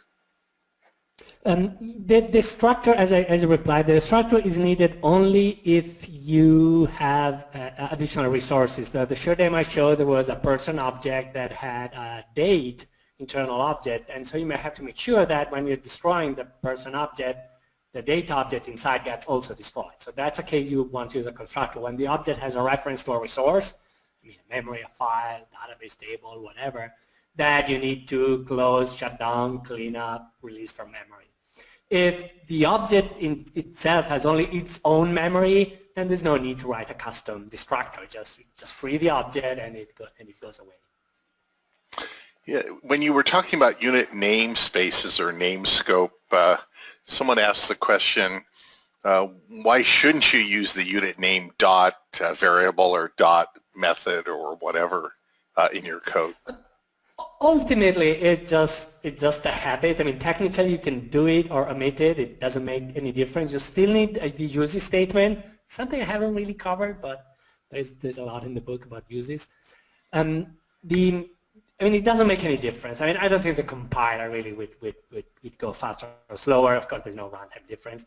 For readability, it's up to you. If you prefer, I mean, clearly spelling out that a given class, a given type, a given function comes from a unit, sure, you can spell it out explicitly. But in most cases, this is not used. Yep. Jim, I'm not monitoring what's happening over on YouTube or Facebook, so I'm wondering if there's any questions from over in that world. I'll keep scrolling. We've been answering the questions on Facebook, on YouTube. There hasn't been a lot on Facebook, though. Actually, Marco's been over here answering them on YouTube as well. Okay. One comment I'll make about that the last thing you're addressing about as far as addressing identifiers with their full name. What I'll typically do is my best practice, and is if I have something I'm using a lot of things from a unit, then I don't do that. But if I have if there's like one call I'm making just from this one unit, then what I'll do is I'll explicitly specify that, because that way I know where that's coming from. And or if it's a situation where I need to call it from a specific unit, maybe it's defined into different units. But then what I'll also do is up at the top where I declare the unit in the uses statement, I'll put a comment next to it saying what I'm using from that unit. And that way, later when I go back to maintain the code, I can remember what's going on and say, oh yeah, that's right, I know why I'm doing this, or where this is coming from, or what this is in the uses clause for. Otherwise, yeah, like Marco said, you don't need to, and so I don't usually provide the explicit information about where it's coming from. Yeah, although there are cases where you actually need it. And so, yeah, in those cases, because there might be like an internal function that's overloaded by a Windows API function or something else. Now, if you don't put the explicit unit name in front of the symbol, then the last unit in the sequence of the uses statement wins, which is not great, because you might like end up like moving your uses statement and the code doesn't compile anymore because it's like wrong parameters or something. So in those cases, yeah, you might want to be very specific about the units that's providing the symbol. Yeah, there's always unit aliases, but that even hides it further right up in the project options. Yeah, that's mostly for backwards code compatibility than something I suggest like doing. I mean, one thing I wanted to mention about the Delphi language, you mentioned, you can use VCL and the language going all the way back. Textbook Pascal programs, even going back to Jensen Wirth, I think the only thing really there was the block structured I/O. And I think originally in Turbo Pascal 1 it was close for a text file. Now it's close file. And assign was the Jensen and Wirth original Pascal, and it's a sign file in Turbo Pascal, and then and all of that is usable in Delphi as well. So if you've got old textbook Pascal code, most of it will just work and compile and run, which is really cool. So yeah, absolutely. I mean, it might not be the best modern way of writing the code, but the fact that there is this huge backwards compatibility, it's actually very nice, both in terms of core language, but also a lot of the runtime libraries and other elements. So, for example, someone was asking me, should I use copy or use string.copy? I mean, copy's been around probably since Turbo Pascal days, so fine to use it. It does work. There's no drawback. But in general, I mean, trying to move to like the new intrinsic type helpers can help. I mean, specifically new people coming to the language better understand what's going on and find those symbols of the fact that you type string dot and you see the list of the methods rather than, oh, what was the name of that function to do the operation. I mean, that's also quite handy. yeah, there have been some. It's already an option. I mean, you have plenty of options. Some people complain there are too many options, but it's hard to have too many options. Yeah, I think there was some questions about mobile and ARM and so on. We're going to defer some of that till Friday. That's where we'll talk about the mobile world. I know there's the whole question about memory management on mobile devices using automatic reference counting or ARC. So come on Friday and there'll be discussions about mobile specific things and migrating your FireMonkey apps to mobile and dealing with memory management and operating system APIs and so on. Here it was about the language, the core language itself. And I don't know, there were some questions along the way about using records versus objects versus classes, the keywords object, class, and record, and when to use which and what you can do. Is there any kind of high-level overview, Marco, about record versus object versus class these days? Yeah, records became extremely powerful with inclusion of methods and operators overloading. So ultimately, it boils down to what you needed the data structure for. The advantage of records is that they're managed in terms of memory which if you're doing the right things means you can gain some performance. The fact you don't have to create and destroy records on the heap, but they're located dynamically, locally on the stack, or within the hosting object, can really save a little time. So if you're a performance frenzy, I mean, records can save some nanoseconds here and there. And so they are a good data structure. However, in general, they are much less flexible. They don't support polymorphisms. They don't support inheritance. They don't have the same flexibility and the same complete set of features that classes have. So ultimately, it's an option. I tend to use classes more than records in general. But at times, occasionally, again, when there are like specific performance reasons or other specific reasons for picking records, that could be an interesting option. In the book, there is actually a fairly long session also comparing and contrasting performance of different scenarios using classes and records and advantages and disadvantages of the two. Okay, Jim or Marco or anything else at the language level? I should say this. One I should mention is about enumerations and scoped enumerations. Marco, would you like to say a few words about the traditional enumerations from years before and now scoped enums? The traditional enumerations are just pollute the global namespace, because if you have an enumeration like the one I was showing, like the suites with hearts, diamonds, and so on, all of those symbols, the symbols for the enumerated value become global. Now, they can only be used in context of assigning a value to a variable of that enumerated type, but they end up like polluting the global namespace. Now, the workaround that is used, for example, throughout the VCL is to use prefixes. So you use like 2 or 3 letters at the beginning of the enumerated value to like separate the value. So you have I don't know, for border style, you have BS none, saying no border style.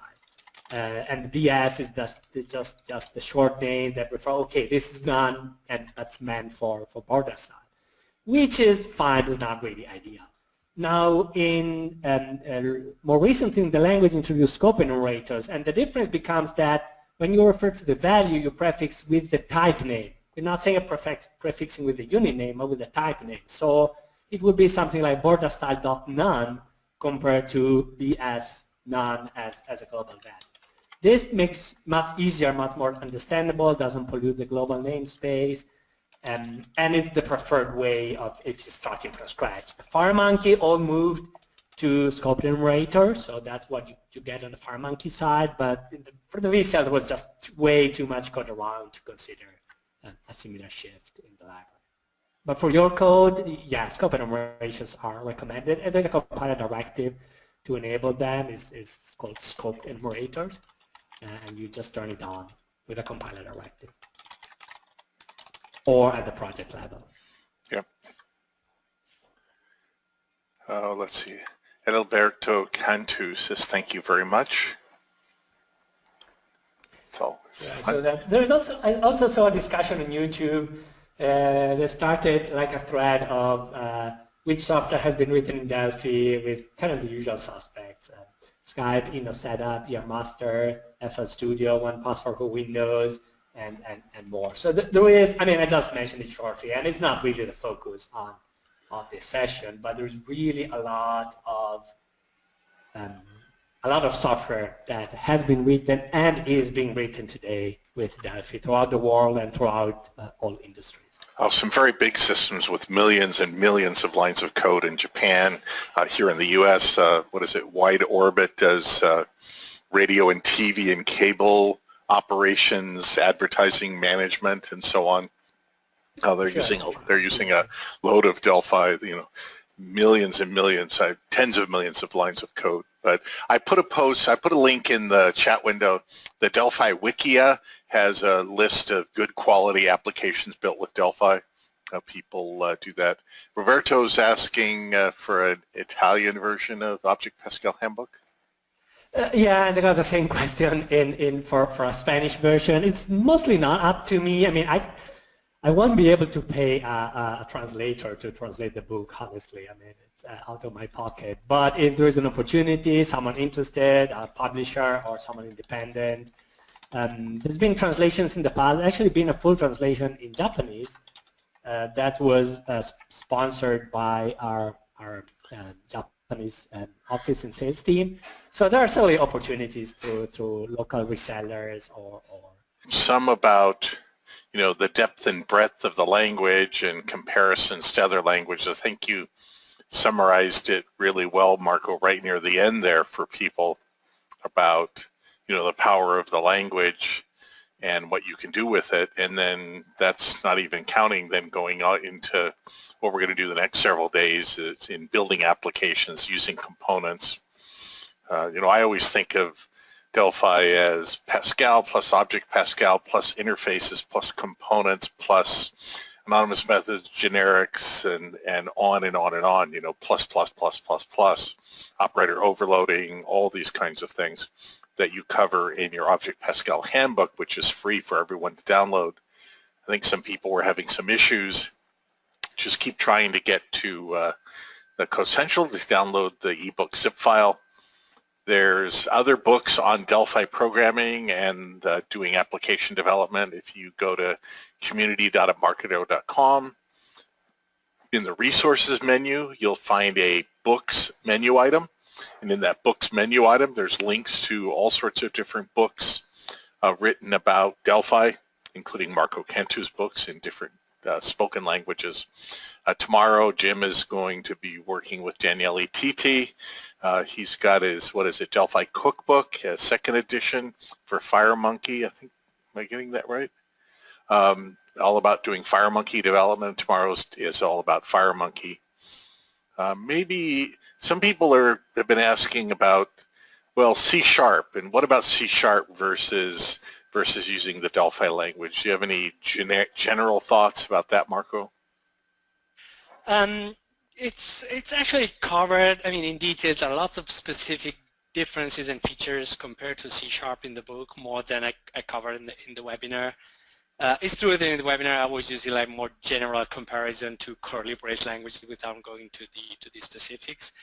There are also similarities. There are features that C# wrote along from Delphi, the fact that you declare a virtual override, the fact that methods are static by default and not virtual like in Java. So there are lots of things in common. Now, C# has had a continuous evolution, has a lot of extremely advanced features, which are currently nice to have. We're actually looking forward to expand the language, but to me, that's only part of the power. If you add like 100 new language features, but the libraries, the ecosystem doesn't keep up as much, it's not the winning factor. It's an important factor. And again, something we want to improve on the language side. But like for example, we have plans for nullable types and other features in the language. But again, it's part of an ecosystem. Honestly, it's difficult to compare languages to languages. You have to compare the overall. And there are things in the overall C# ecosystem which are great, but others that are really a little troublesome. Like if you want to build Windows applications for the desktop, it's really hard to pick the right combination of libraries and technologies, although this goes beyond the language again. The fact that Delphi supports Win32, WinRT, lots of different paradigms, and is fully cross-platform is great. Now C# has a way to get cross-platform, but the language has been designed to be executed in an execution environment. The fact that iOS prevents the execution environment is really not great. The good thing in Delphi is that the language is designed from the ground up to be compiled. That provides great performance on mobile and other platforms where performance is more complex to obtain than on the desktop. The fact that we're using ARC compared to a garbage collector, for example, is a very significant feature. So there are quite a few areas where, if not the language itself, the entire language ecosystem has Delphi really competing with C#. Yeah, and I mentioned to people in the Q&A log, they were asking questions, things about like exception handling and so on. I mean, there's not enough time to cover everything. There's multiple levels of exception handling support in Delphi. There's the operating system exceptions, hardware exceptions, the runtime exceptions, then there's exceptions that can happen and exceptions that you can create your own exception classes and raise those exceptions as well. And Marco's book covers exceptions in detail. So if you want more about exception handling, you'll find it there.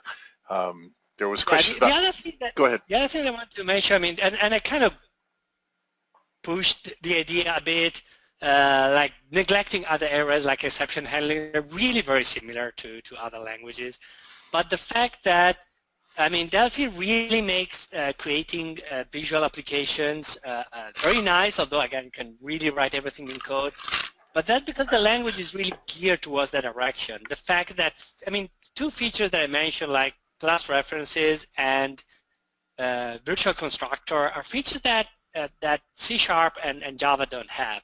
And when it comes to building dynamic behaviors and streaming objects and things that are at the foundation of a visual development environment or a RAD tool, Delphi has the advantage of having specific language features in that direction. They might not sound so last fashion or such trendy as other language features, but they provide really a core foundation that's fundamental for the language and the ecosystem.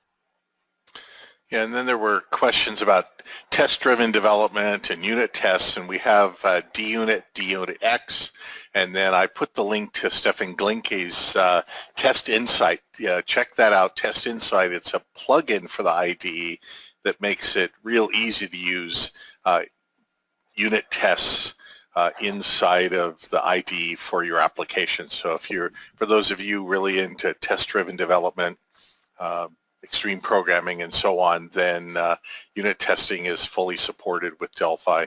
So check out those links that I put in the Q&A log. There was questions about memory leak, and I put the link to the system call report memory leaks on shutdown because we use the FastMM memory manager in your applications.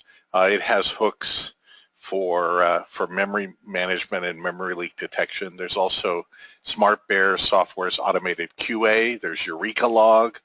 You can use CodeSight, which is an Embarcadero product, to track and log what's going on in your application. So there's lots of support for reporting, logging, and checking for things that happen during execution.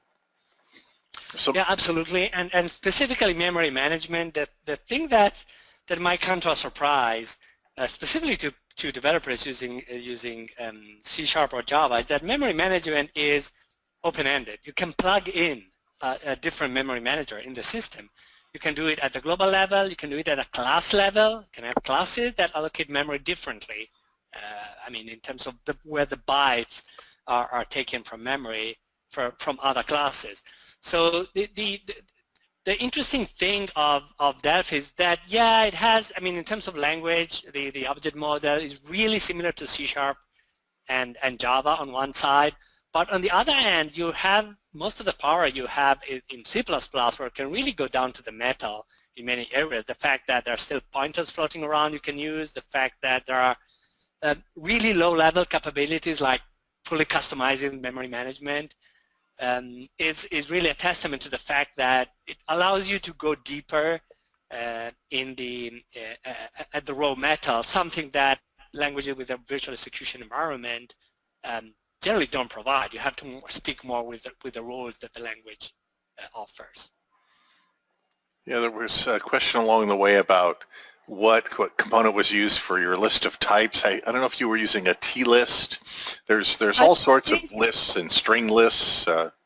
I think that was a T-list on display on the main form, and then there is, I don't remember the structure of the secondary form. I mean, I put in the question log a link to the specific page. If you go on GitHub/MarcoCantu, you can navigate, and the form files are actually text files. So even on a version control system, you can actually see the they're not written in Pascal. It's just a streaming system. It's not XML, but it's very easy to grab. It's just indented with objects, sub-objects, and similar structure. So it's very easy to have a look at one of these files and get an idea of the components that are used and their properties.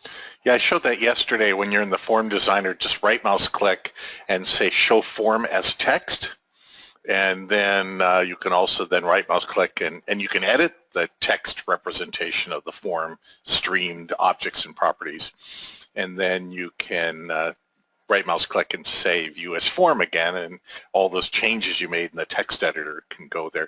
You can also use external tools, and as Marco mentioned, you can even have your forms text representation in a change management system. Somebody was asking what about crash analytics, and I pointed everybody to the app analytics. So we have a component T app analytics, which allows you to log uses, method entries, wherever you want to put the analytics to see what your users are doing with your applications. One of its features also is unhandled exceptions, so it can keep track of crashes and information about the crashes. So check out App Analytics and the T-App Analytics component that you just drop into your application. It talks through HTTPS to a server that we run. And so check out the App Analytics page. It's got pricing information and so on if you're interested in something like Twitter's Crashlytics or what was it, Criticism has another analytics system. There's many other ones out there as well. Yeah, there are other add-on tools that let you capture the stack trace on exceptions and report it automatically to some of the most popular backtracking systems like Recalog and MadAccept. Yeah, so for those that are wondering about Linux, check out Marco's article in August, the roadmap update, and also his recent Linux blog posts. You can just go to his blog on the community.embarcadero.com, look in the blogs menu, and you'll see Marco Cantu there. Marco talked about in an article our support for Linux that's being worked on, and gave you a sneak peek of a Linux console application showing how the ID can change the target platform to Linux and then can compile and link a Linux application and send it to a Linux target operating system. So you can check that out in his blog, recent blog post about, I think it was done for the 25th birthday of Linux, I believe. Yeah, the end of August. Yep. Let's see. Marco, do you make the Object Pascal Handbook in any other EPUB format besides PDF? No, it's only available as a PDF, just because I'm too lazy to figure out how to do a good export and in other formats. So it's PDF only, or you can buy it and get the paper, the good old paper version. There you go. It's on Amazon and other outlets. Yep. Here's a question that just came in recently. Is it also possible in the future to assign a default value to a variable at declaration time? We don't do that like you can do in C where you say int x equals 20. I mean, you can do that with consts. You can do that with a constant. You can do that with a global variable, although it's not that using global variables is a terribly good idea. But global variables support an initialization. Local stack variables don't. It's something that's been discussed. I mean, it might happen in the future. I'm certainly not ruling it out.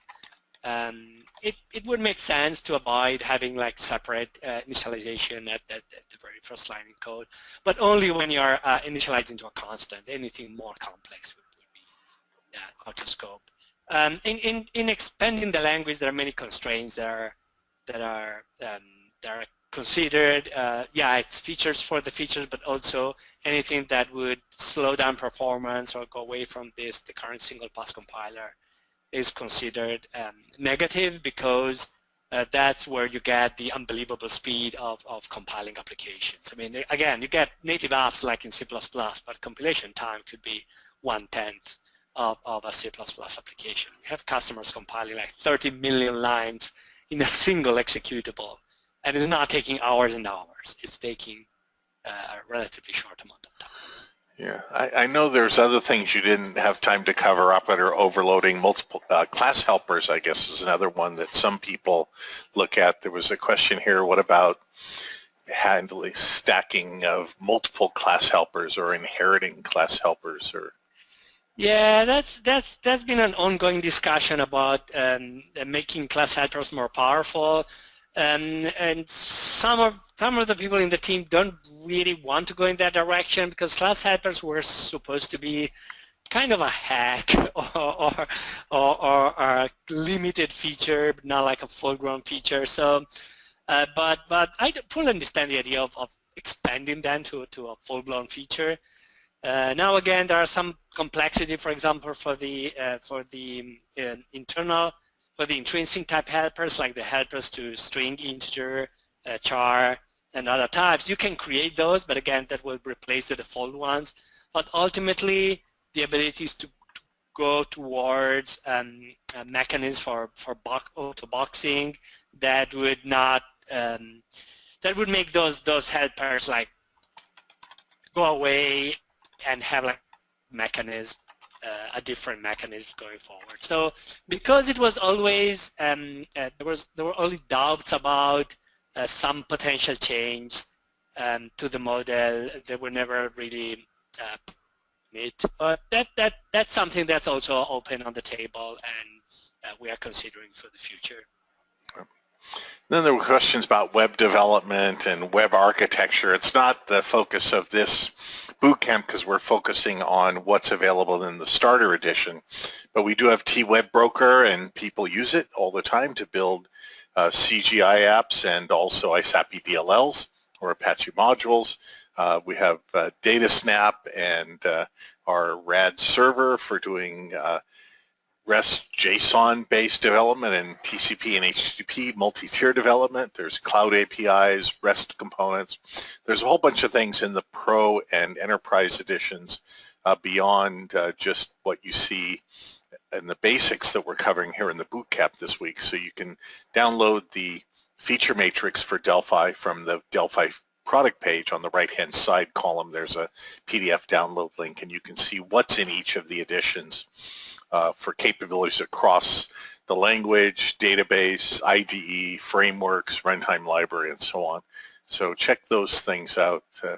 And if we don't provide a component or a library for it, TMS software, you know, and on and on and on. Developer Express. There's hundreds of third-party component custom partners of ours in our tech partner program. Go to tp.embarcadero.com. There's a directory there where you can search for types of components and tools. There's tens of thousands of components out there, both free, shareware, commercial, you name it. Some of those you'll find in the tools menu, Get It Package Manager, depending on the edition. I showed that yesterday, where there's open source components like the Turbo Power sets of open source components.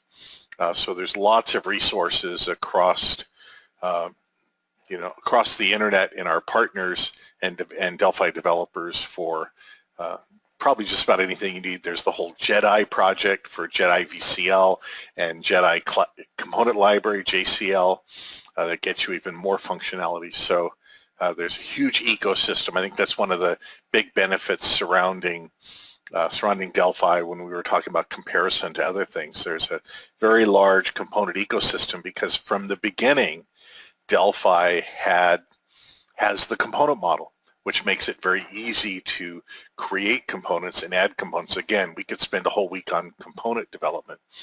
There is a component menu in the IDE where you can create a component using the component wizard, inherit from existing components, install components, and you can also do that through the Get It Package Manager.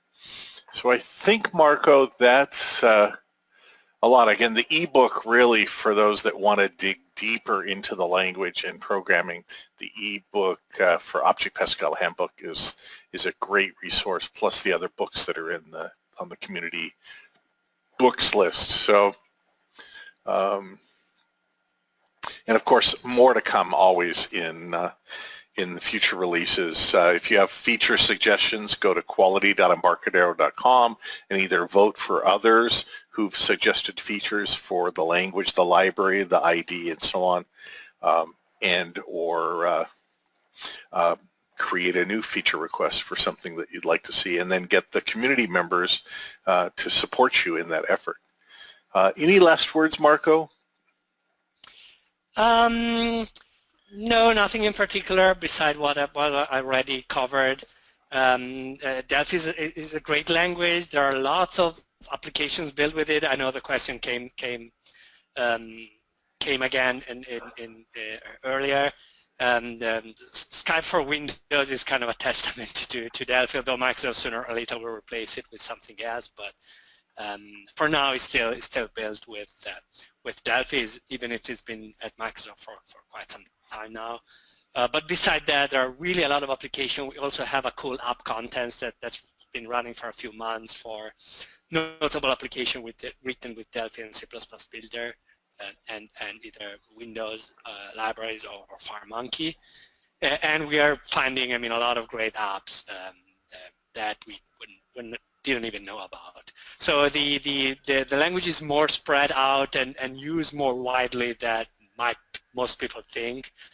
Just because it hasn't got all of the attention of the press doesn't mean that it's not used and not a great language.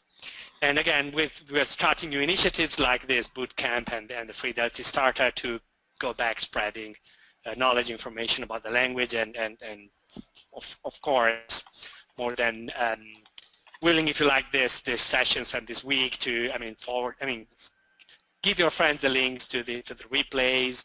And always available to answer any question and to receive your suggestions about the language at marco.cantu@embarcadero.com, or any other way you can reach me. Yeah, we also have our Cool Apps contest. So if you've built some cool things, you can submit your cool apps. There's already been some winners. There's a winner each month of $2,000 towards any of our products. If you create a cool app, Jim McKeith runs that program and does blog posts about cool apps that have been submitted, and each month a panel of MVPs and employees vote for the winning cool app. I think, what was it? 1Password. 1Password is written in the Windows version, written in Delphi. It's a password management system, and it was one of the winners, I believe, recently. So I put some of those links in the chat window. There's the delphi.wikia.com. There's a Delphi wiki that has a link, good quality applications built with Delphi. Lists a bunch of great applications. The Cool Apps contest also is there. So with that, I will finish this. I will work on the replay, and I've put the playlist in the chat window. There's a playlist for Delphi Bootcamp. My replay from yesterday, my session is up there, and I'll get Marco's up there. The way it happens is there's the presentation, and then I append the Q&A from the 6 a.m. and 11 a.m. session on the end, and in the notes for the YouTube posting, I say where the live Q&A starts and where the formal presentation demonstration ends. So all that will be there for each day, and then the links in each of the blog posts for each of the days. Marco has his GitHub link, and he'll put the link to the YouTube replay once I get it put up and get him the URL. So you can bookmark the channel and the playlist. Yeah, and one last thing, there were a couple of people having issues downloading the book. If you go to the link and you see an error, an overall error, you have to delete your embarcadero.com cookies, because if you haven't visited the site for some time, you might have some old cookies that crash the Code Central download. So just delete your embarcadero.com cookies and retry. It would generally fix that bug on Code Central. Okay, everyone. Tomorrow is all about FireMonkey development. It's all the great capabilities in the FireMonkey framework for doing 2D and 3D application development. And so Jim McKeith and Danielle TT from our partner BitTime and author of a Delphi FireMonkey book, the Delphi FireMonkey Cookbook. I keep forgetting the name. It's really bad that I don't have that memorized by now. That'll be tomorrow at 6 a.m. and 11 a.m. Spread the word about the new URL to link in, and also we stream it on Facebook and on YouTube. So yeah, Delphi Cookbook by Danielle TT, second edition, covering all sorts of latest things to do how to do FireMonkey development. So tomorrow's FireMonkey, Thursday is game development using FireMonkey, and Friday is mobile development, how you can step up from the starter edition to the Pro Enterprise editions and do multi-platform mobile application development. So with that, we'll see you tomorrow.